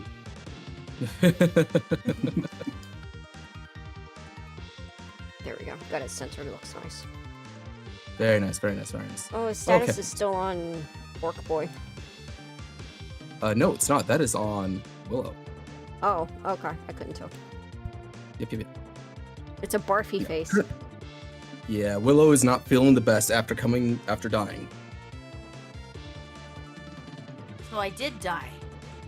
Well, something like it. So, how Fabula Ultima works by default with combat is that unless you're fighting specifically a major villain, heroes always get to go first because you're heroes. Initiative is a little bit loose in that anybody can go in the orders they like. It just alternates between a hero, then a bad guy, hero, then a bad guy. So, if anyone wants to do anything to start this fight, now is the opportunity to do so. You have different options. Okay. I was gonna say that, yeah, I was going to since I noticed the thing. Yes, I would say that's a great. Yeah, so Beatrice, if you would like to go first, I will give a brief rundown of what the actions you can take during your turn is. Okay. Fabula doesn't worry about distance when you're doing things, so you don't need to be. You only get one action per turn, so it's very quick. You can do one thing and then it moves on to the next person. So you can attack, you can guard, you can use magic, or you can use a skill. You can also use an item. So those are the basic actions that you can take. There's 5 things. Mm-hmm. Guarding, since you have the bodyguard stuff, would allow you to be able to defend people. That's what I was So- gonna do. I was gonna throw that on top of Willow. Okay. So yeah, so that would be then you can do the guard action, perfect, and Willow gets cover. Just like that. Okay. And so next up will be the Hellhound. So Hellhound, so because it works off a JRPG system, enemies work on a behavior system, which usually is just random. It's going to pick one person randomly, so they're not everything just mounts and attacks a single person. It's like a JRPG. Monsters are a little bit out there. So me, it's just going to be hitting this. It is going after Zarek. It hits.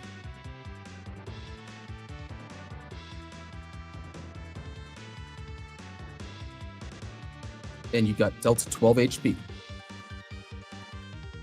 Next up, who would like to go? I would like to do warning shot. Sure. So go ahead and link that in chat by clicking the icon. That's not it. No. How do I do this? Oh, okay. Combat tracker. Wait, no.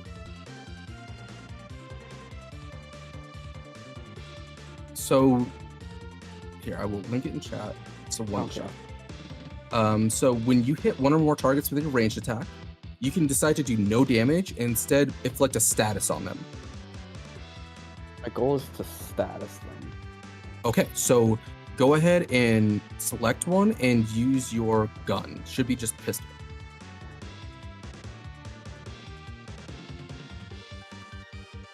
You can Okay. target by alt clicking. Okay. Mhm. I will figure this out one day. No problem. This is there Aha. you go. Unfortunately, you did miss.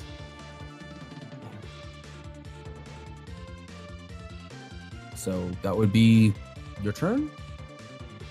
Yeah. We'll go ahead and go to this one. In response.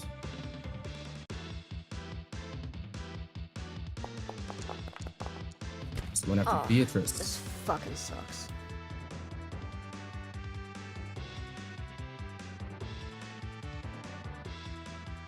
Okay, it was physical damage. Yep. Okay. Next up, heroes. Who would like to go? I would like to go. So right. Okay. Actually, it's gonna be interesting. So this is like the first thing, since there's like 3 of them. I'd actually like to cast a spell. I'd actually just like to cast Ignis. Okay. And this like says multiple. Is there a limit to how many I can hit with it?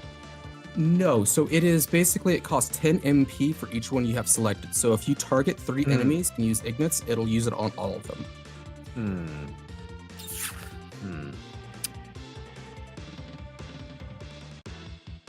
I don't know if it's gonna let me. It's not letting me select multiple. It looks like. It isn't? Okay. Can you alt and like drag over all of them?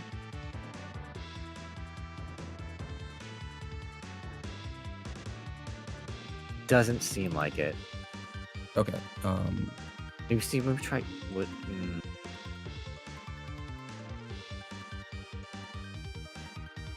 There's also shift click.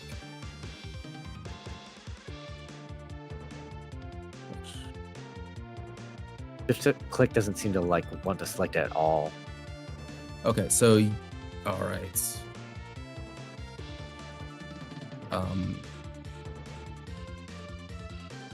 Probably have to do this the old-fashioned way. So if you're on the left side where it has your token controls, there is the target icon, Ah, okay. Let me see. and then shift click, drag over all of them, and it should work.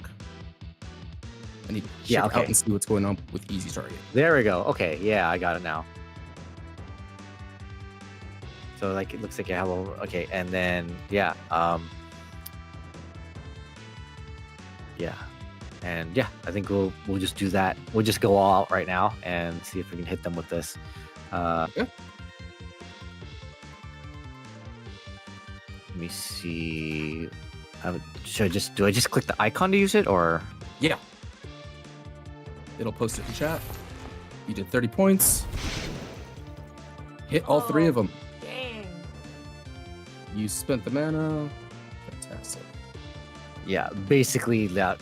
Yeah, Zarek would just see that there's a big group, so he would just like clench his fist, and you would see fire kind of build up in his fist, and he would just shoot them out like as a barrage, like Dragon Ball style key blast stuff as fire. Just hit them and just like shoot at them. Awesome. So you hit these 2 imps hard, and you see that fire go over and scorch their bodies, but the Hellhound doesn't seem to be affected. It seems to just shrug off that fire, no problem. Let me see. And then each target hit by this spell suffers shaken. Yes. So that would be opportunity. So opportunity would be crit, I believe. Oh, okay. Never mind then. So there wasn't a crit, unfortunately, so no special effect. But yes, you did do that much damage. You did 22 damage to both imps. Okay. Cool. Okay. And the last imp.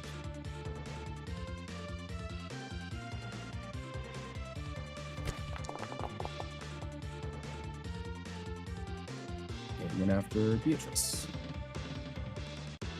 16 damage to Beatrice. Okay, so all the enemies have gone, so now the heroes get to take the rest of their turn. So Vitexi and Willow, you both get to act before the enemies get to have a turn.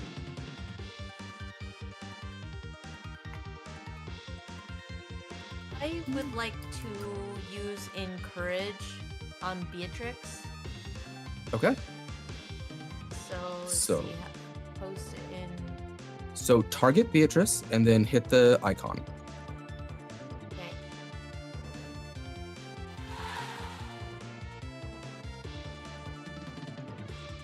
So, can you see where it says target recovers? Yes. Go ahead and click that. That healed Nope. her. Oops. So why don't you try clicking it then, Shock? Awesome. And then you get to choose Dex up, Inspiration up, Might up, or Willpower up. So basically, this will increase the die that you roll the next time you use that stat.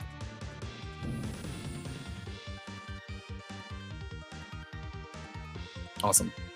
And that So will what be happens is Mhm. Willow's freaking out and like, oh my god, Beatrice, like, use that big hammer.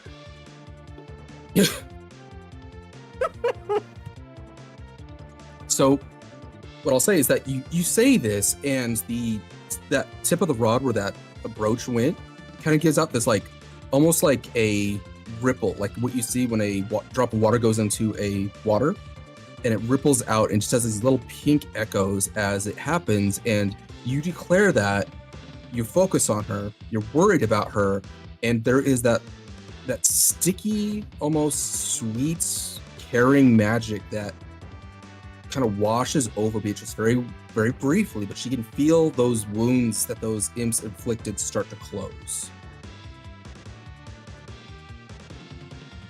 Did I do that? And Vitexi, what would you like to do? I'd like to cast a spell. I'm going to cast Okay. Divination.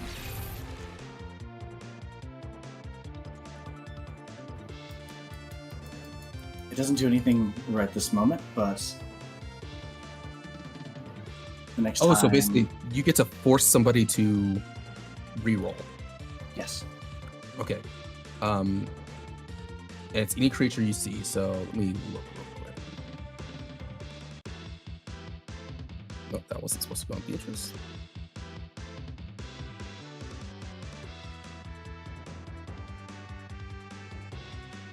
Well, that's just gonna have to go like that for a minute. Okay, sounds good. And then we're gonna go back to the top of the round. Who would like to go first?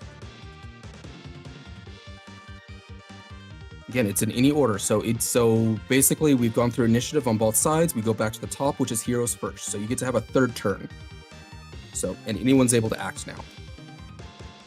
Okay, I guess I'll go ahead and go after, use the encourage that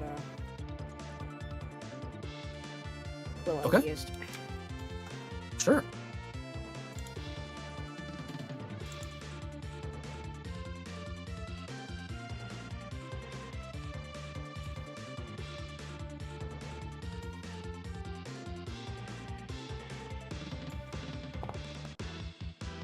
So, there we go.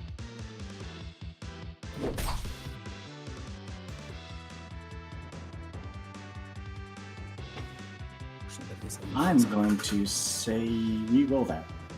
Okay. There you go. So,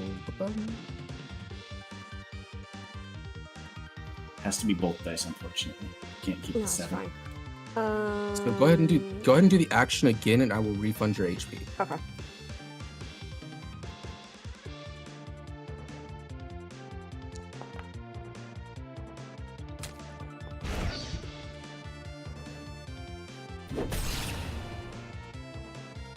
And that was a hit. So, and I will briefly go over what damage is like in Fabula Ultima, since we've kind of gone through and we've seen some damage from everyone. When you roll to attack something, that is both your accuracy and your damage. This higher of whatever roll this is gets added to it. So basically your damage roll is the highest dice roll that you do for your accuracy. So in this case, you rolled a 2 and an 8, so it takes the 8 and adds that to your damage, so you do 29 damage. Okay. So, and that Hellhound takes all of that. Okay. It is officially what they call in crisis. It's taken over half of its HP and is near death.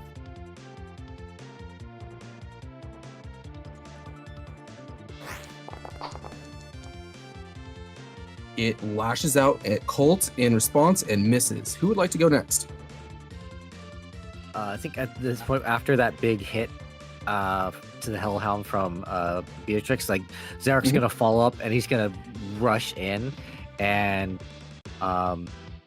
he's gonna punch the shit out of it. Okay. Let me see, well, let me just double check here. But you said like it's looking like it's near death right now. It's looking like it's near death right now. So, like, you do know that it's not going to be affected by your fire. The fire, yeah. No, he's just gonna go up and just punch it. Okay. Oh, I forgot to select him. Go ahead and select him and do it again. It's okay. First time we're doing combat with this system.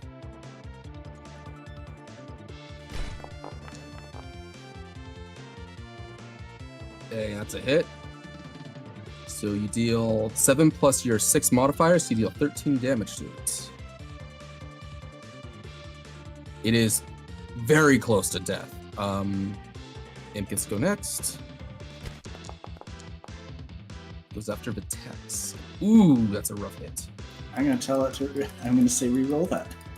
Fantastic. It's less damage. It's less, yeah. Oof. All right, who would like to go next? Like to shoot somebody. Let's do it. I'm actually looking at Barrage. Mm-hmm.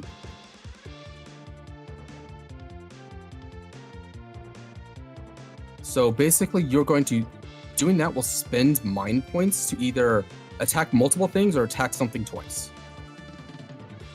I'm thinking of attacking both of the flying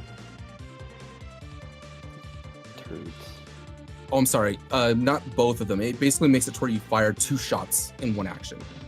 Oh, then yeah. So you wouldn't hit 2 things. You would just hit something twice. Okay, yeah, I would like to do this. Okay. So yeah, let's go ahead and let me see what we need for that.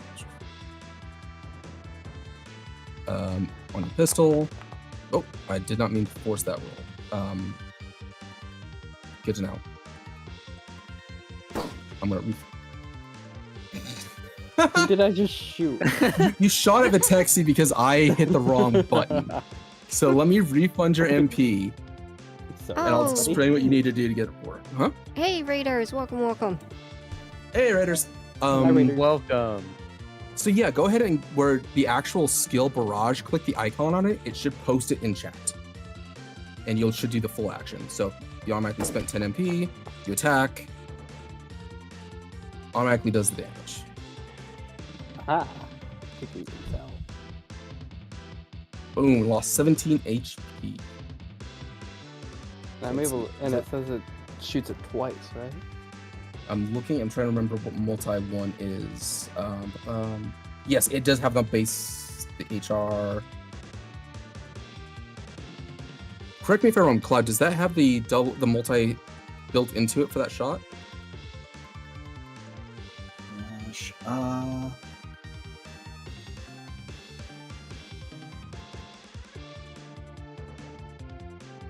Because it does have an HR 9 plus 8, so it's hitting twice, I believe.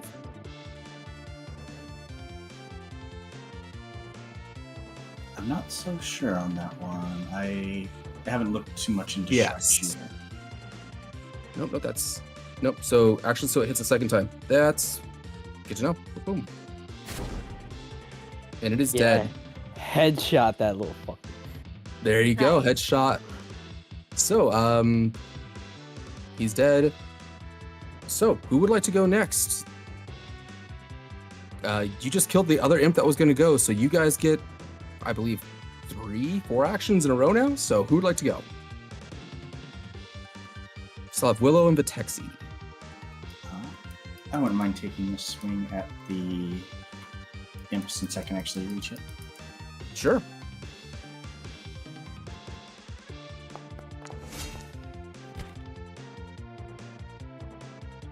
Nice. Very nice.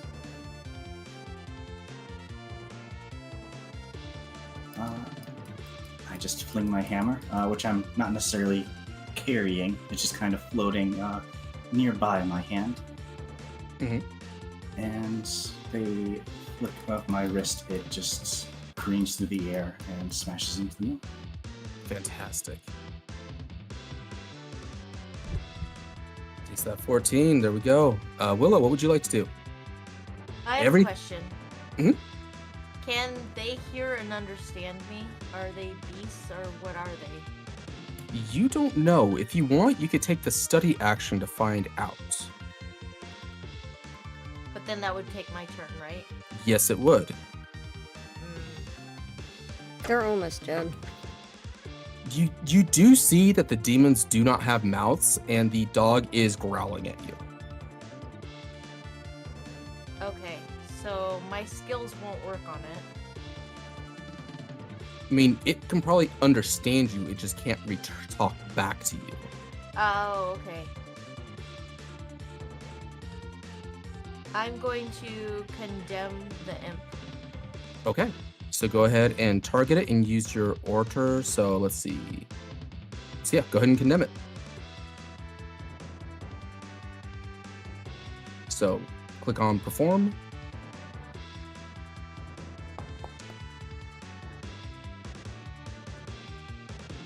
So 13.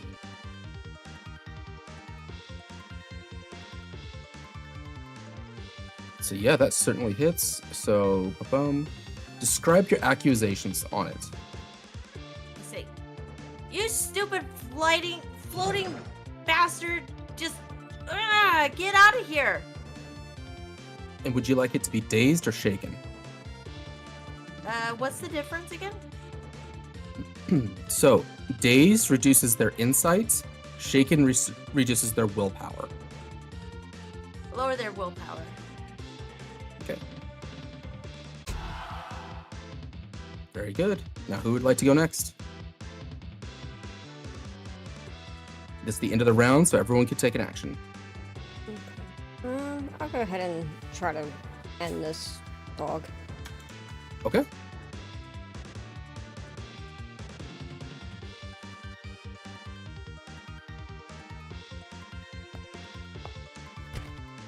Oh, damn. Oh, dear lord. Oh my gosh. Hey, puppy. Hope you find your dad. Yeah, please describe what happens as you go with this hammer. Oh boy. Cat, please. Okay, I think she stopped. Beatrice looks over the situation for a moment, and then her eyes kind of flicker red, and she just rushes forward with this hammer and just crushes his skull. And it is obliterated. This very elegant, small, little cat-obsessed vampire girl comes with this hammer and just destroys this thing's head. Just crunch. Yes, Cor, that is appropriate. Oh. Zarek, that is a crit. Oh, no. Hmm. So it is 14 damage, so it isn't a major crit, but it is certainly a crit. Who would like to go next? Fun by buddy. I'm gonna shoot him.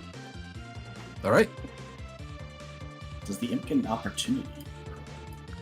Let me double check that, because I'm trying to remember what opportunity is. Right.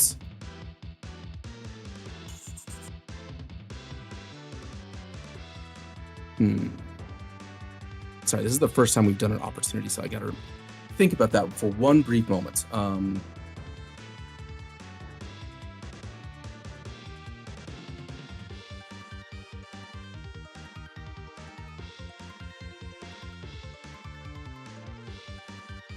I would say yes, it does get an opportunity, and it's going to... I'm going to say it's going to apply a vulnerability to Zarek. Or no, I'm sorry.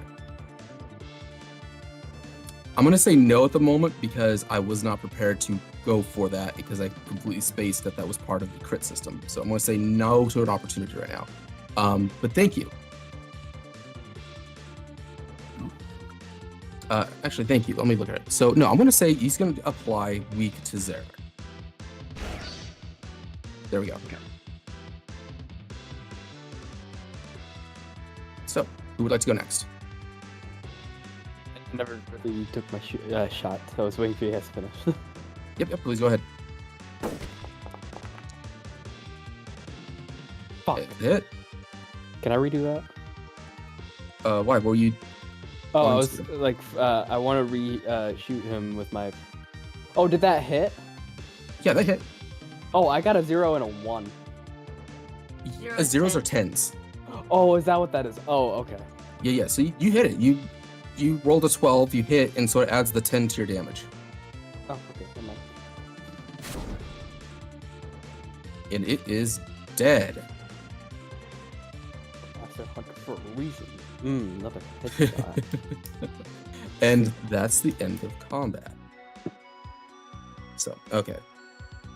Thank you, system, for not... Okay. I need to write down bug report.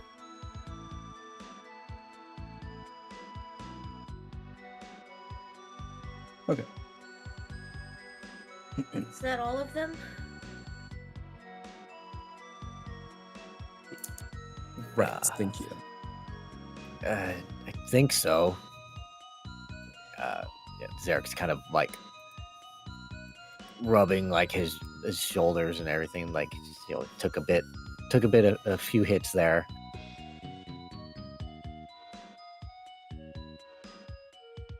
Let me see. Of the items that Leon gave us, like the extra stuff, like what did he have? Like, what did he actually give, like, specifically, if it is specific? Specifically, he gave you a free magic tent, which basically allows you to have a full rest in safety. Okay.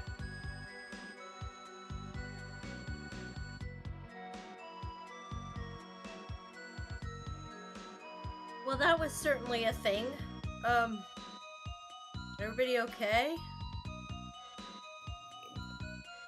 Yeah, I went ahead and I posted the description so people can see it.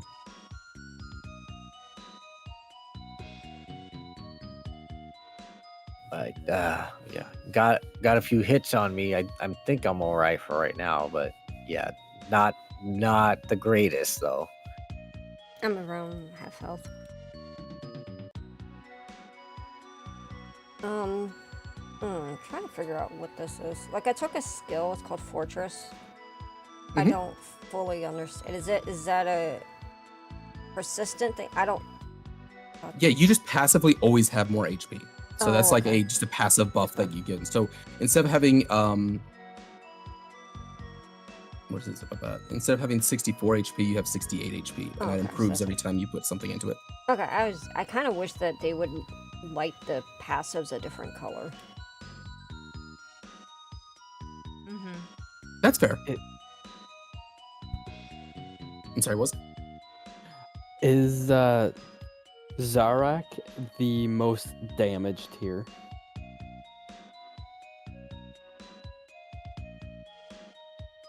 If you'd like to see, you can push P on your keyboard or open up the party character sheet, and it'll come up and show you everyone's status. Oh. Yeah, we're both about half health. I also have the weakened status too. Yeah. Would I be able to give Zarak and Beatrix a remedy? Because I have. You may. We have some. Oh. You should okay. probably keep it for yourself. Yeah. Like we should all have a certain amount of inventory points to be able to do that. I will say that Colt has more inventory points as a tinkerer, so he has 8 really? instead of 6. Oh, I didn't know. I have remedy, elixir, tonic. I have a bunch of shit. The tonic you might want to use. I would say as a DM, if you guys are feeling like you need to rest, a magic tent would be a more efficient use of your inventory points because it will heal everyone. Yeah, heal well, everyone, but it would damaged. I was gonna say we're the only one 2 damaged. no, Vitexi is as Oh, well, Vitexi, I didn't as see well that. as well as everyone but Beatrice is down on MP. Okay. So I don't. I guess I assume that I don't sense it. Do I sense any more of those things anywhere nearby? no, you do not. I don't. There doesn't seem to be any more of them. This place seems safe enough. Perhaps we should take a bit of a rest before we head back. I think I figured it out.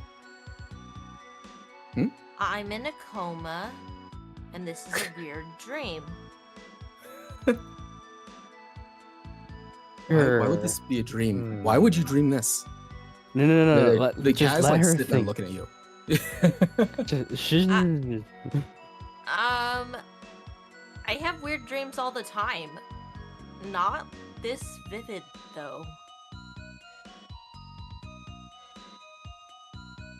This is so weird.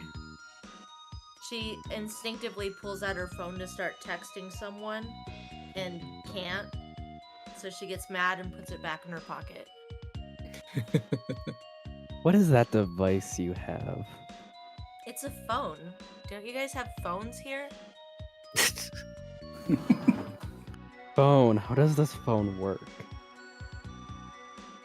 Oh my god, you guys don't have phones at all? I thought it was just a bad service area. Oh god, what am I gonna do without my phone? Give it to Guess me I and I can can still figure take out how it pictures. works. Selfie. Yeah, you're able to take a selfie. I take a selfie with everybody in the background. I don't appear. I flip off the camera. No, I literally can't appear. No. Like literally, when you take that picture, Willow, Beatrice is not in the picture. Only her clothes. I would. Would it be just? Would her clothes be there, or would it just be because they're on her? It just wouldn't be there. She's not there. She's not there, but the clothes. No, Is she's that- not there. No. Oh, This would be up to Ida. It is Ida's character, so true. if her clothes aren't there, then she just is not there at all in the picture. What the crap? Why aren't you showing up in my picture? See? And she shows everybody. Looks about right.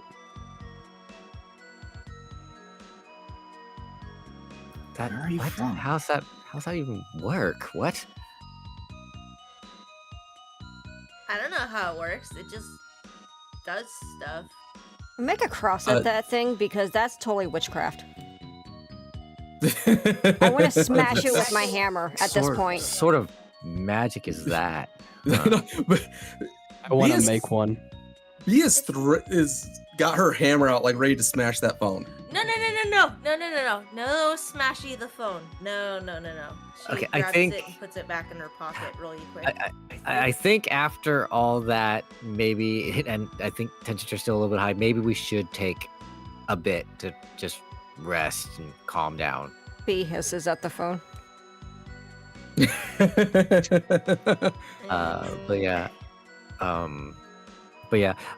Just I guess just mechanical wise, like if we use the magic tent, like how much would we have? Would a amount of time pass?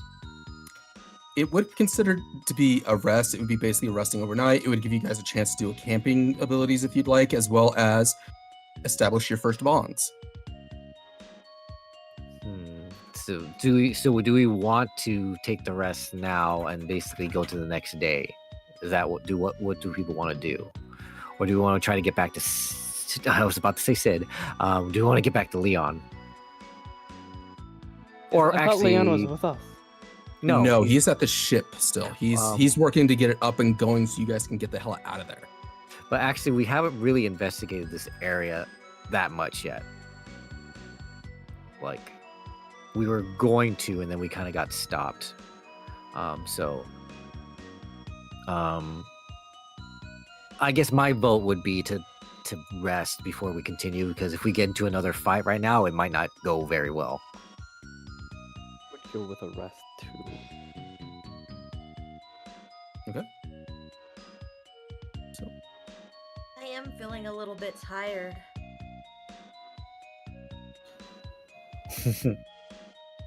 Okay. Willow, was it?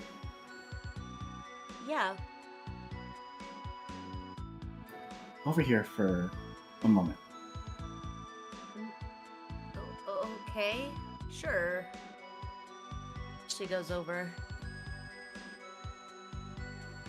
Who sent you here and why?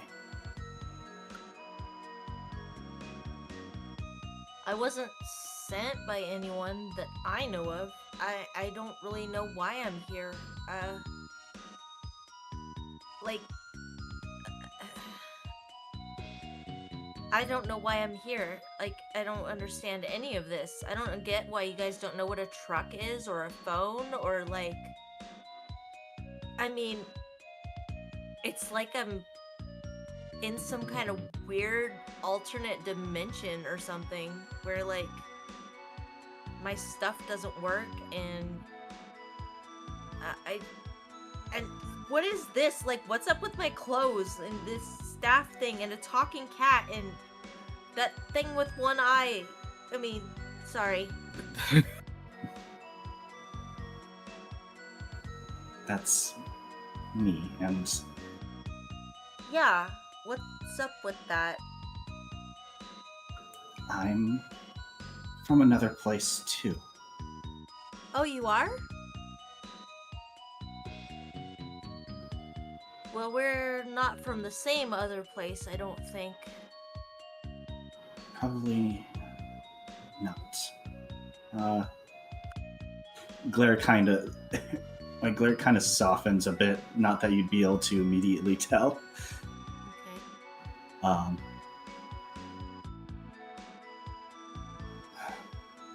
I've got my eye on you. I don't want you to...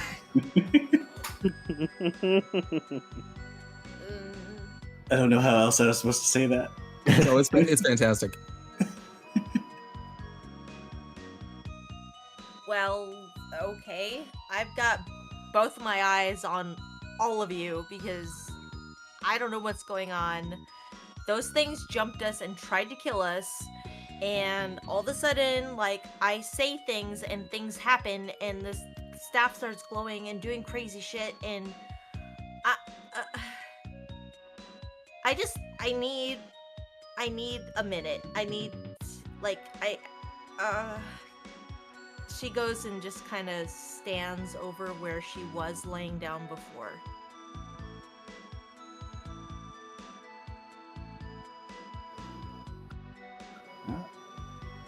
Kind of rubbing her temples. The taxi will drop it for now. However,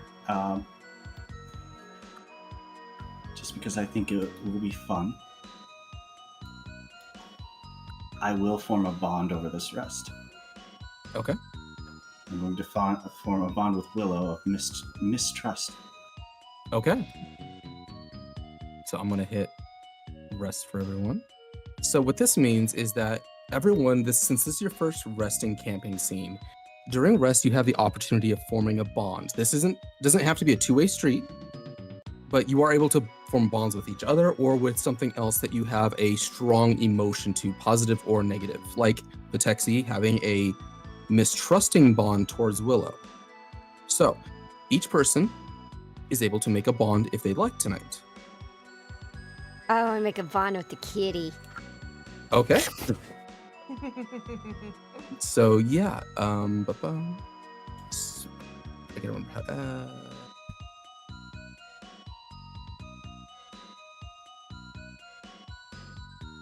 how, so under your biography and info part of your character sheets, B, it'll be the icon with a paper and pen. You can add a bond. What kind of emotion do you want with it?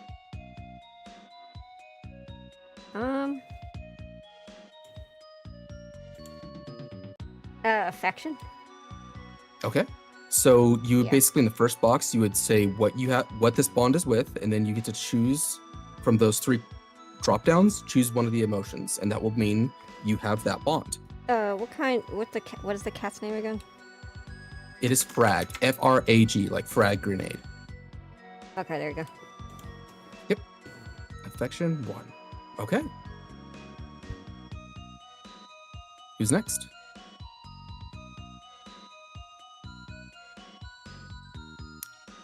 While everyone's thinking about what they want to do, B, how are you making this bond with over the night? What does this bond look like with Frag? Are you searching him out? Are you making him cuddle you through the night? She's giving him scritches and gives him I guess we would have rations, snackies. Okay. Frag would be very open to this, and as you give him scritches and you feed him stacks, and he lets out a low rumbling purr, and he's like, "I like you. You treat an advisor with the proper respect," and he's very much enjoying this affection. Okay.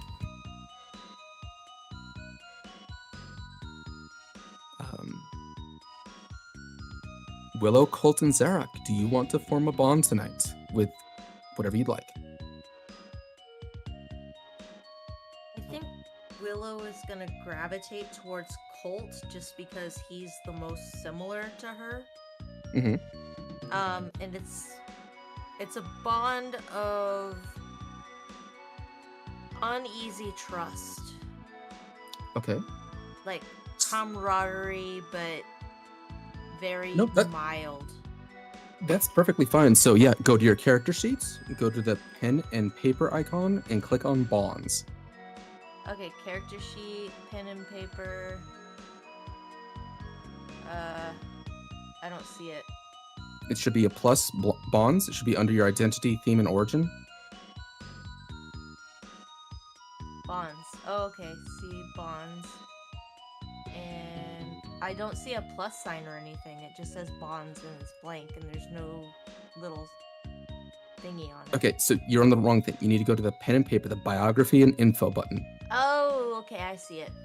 There you go. So name goes first, and then you select the trust emotion. Okay.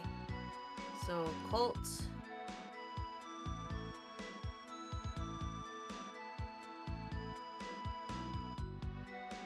I don't have one that says trust. I have loyalty or mistrust. Admiration Huh? Okay, so which do you think is the most appropriate then? Let me look over them. So the leftmost box is for putting in the name. The one to the right of that is for admiration or inferiority. The one after that is mistrust or loyalty.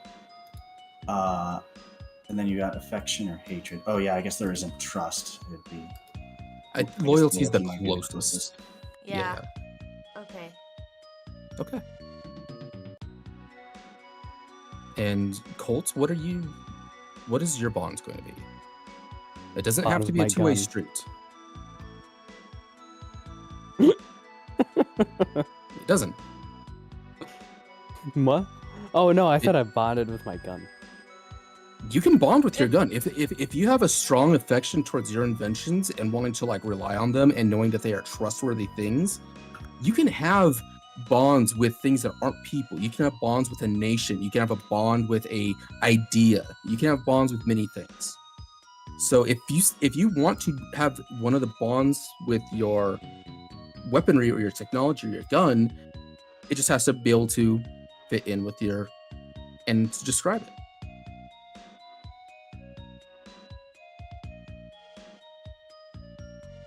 Like having a trustworthy favorite weapon is very in line with people.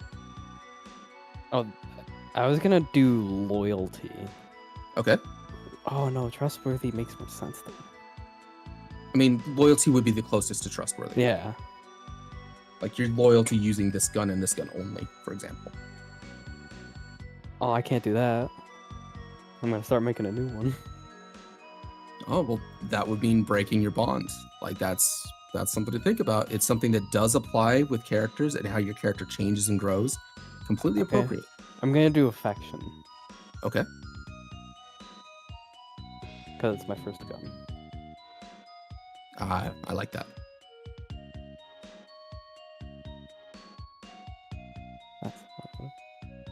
Perfect. Okay.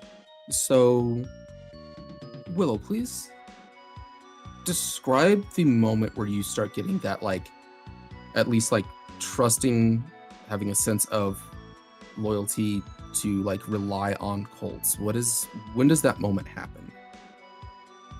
It happens while they are sitting down to relax and rest and eat, and she kind of looks over at him and says, "You seem to be the most normal one of all of you." Kind of. What's your name? Colt. Colt. Okay. Huh, that's kind of funny. Why is that? Because where I'm from, there's something called a Colt 45 that's a gun, and you use a gun. So it's kind of funny. I have a new name for my gun. Cool. That's cool. And such, the bond was formed. And that's actually works really well for his affection with his gun. That's fantastic. Finally, Zarek, what are you feeling like for your bond? Or would you like to do a bond? Let me see. So, yeah, I actually was gonna check on that. So, it's like during a rest, during a resting scene, you get is it just is a bond or a camping activity? You will also get a camping activity. Okay, so it's both. Okay, so then let's see. I guess I think it's how he kind of portrayed himself in the beginning and everything. I think Zarek would want to form a bond with Willow, but I guess the closest, I'm trying to think of what would be the closest thing of just like curiosity, just because he's, yes, she's, she's just like a human, but he's never seen anybody like kind of like that. She has all these interesting devices that he has no idea about. So I don't know if it would be like admiration would be the closest thing, or I'm not sure. I don't know, admiration. So like, is it like a curiosity and interest more than anything? Or... Yeah. I would say an affection. It doesn't have to be like a romantic affection, but rather a emotional, like positive. I would say. Okay. I would say affection. Okay, then yeah. I'll add that. Yeah, affection 1 then. Okay. So yeah, please describe that moment where you feel like you get this bond. Like, what would that look like? Like, it would probably be because I mean, like, throughout the time, she's taking out these devices, and then the clothes are very different than what he's seen before. Like, and I guess he'd be there. He would probably overhear kind of the conversation that she was having with Colt, and just kind of describing, it's like, oh, we had this where I'm from, and it's actually this, it's actually a gun that's this name, and it's just like he realizes it's like all these different things that that she knows from her world that he doesn't. He's just very curious at that point. All right. Sounds fantastic. So the last thing tonight before we will call it a night, we're approaching 3 hours. What camping activities would you like to do? You have 2 of them right now. You get to choose one. I'm going to daydream. Daydream, fantastic. Zarek's gonna do training.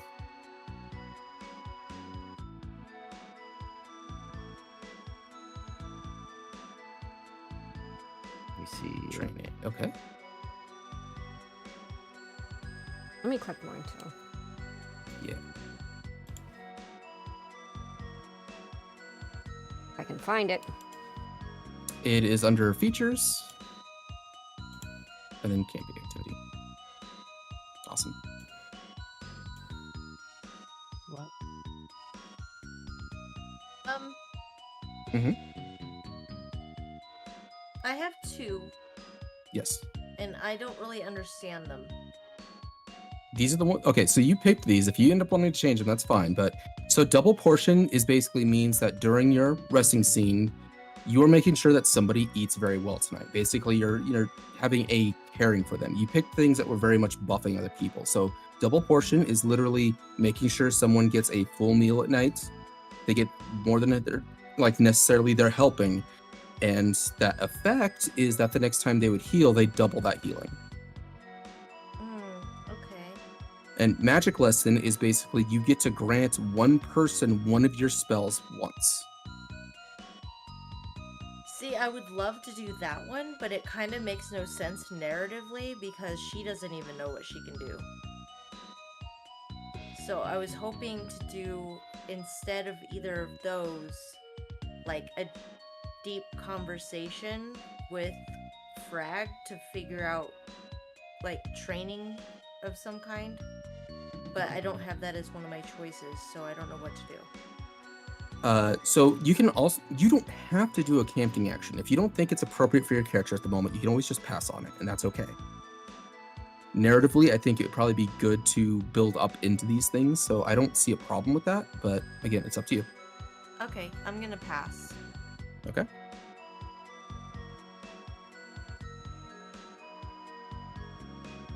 Okay, Colt and Vitexi. I think that's. You said you wanted to do like some training kind of thing. I think the Taxi would be willing to give you the chance to prove yourself in a way, and I'll go ahead and use my planning with Willow. Okay. Okay. Willow, do you think that would be a good opportunity to like share trying to learn your magic then? Okay, so I can give him a magic lesson, I guess? You can give them a magic lesson, yes. So basically that Okay. means they would have access to either cleanse or heal once during the next day. Okay. Alright. Which one do you want to learn? Huh? Sorry, which spells did you have?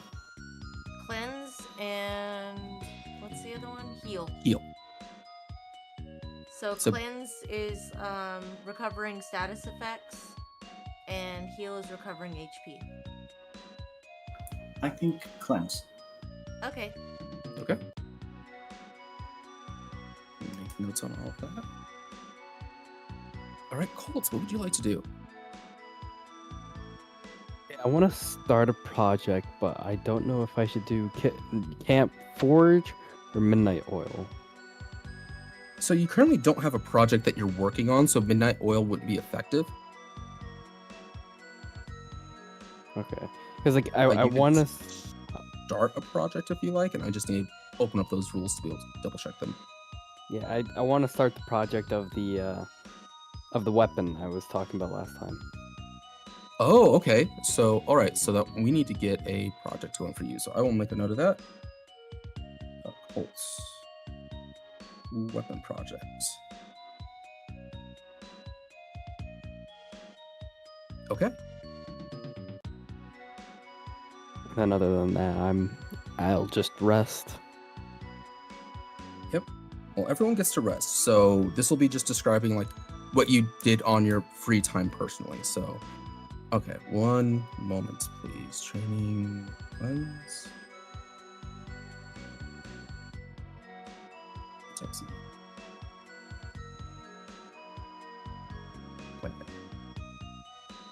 Okay. Sounds good, everyone. So I will say that as you sit down you have the magic tent put out, you all have time to be able to sit and rest, kind of get to know each other a little bit better, kind of start making initial judgments, getting vibes. giving cats a lot of attention. Night falls in the ruins of Starfall, and that is where we will end session 1. Yeah, that was fun. I hope we did have some growing pains, and there's a few things that I'm probably going to adjust as far as like rule systems and getting systems running properly, but I very much enjoyed it. I hope you all are willing to give it another game, another shot, another session, to keep experimenting and trying this out. I'm down. Yeah. Absolutely. Awesome.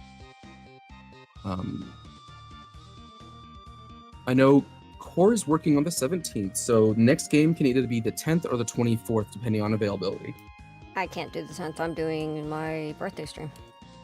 Boom. Okay, so if everyone's free, then we'll do the 24th. Good with that. Sounds good to me. Alright, then. We will see you then. Thank you very much, everyone, and I look forward to continue experimenting with this system. Yep. Yay. See you later. Thank Let's you, go Ryan. find someone to read. Yes. Because we have a few.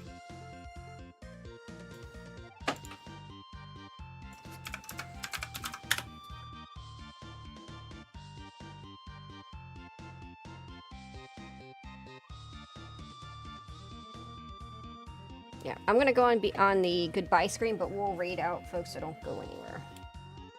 Sounds good. Okay. See you soon.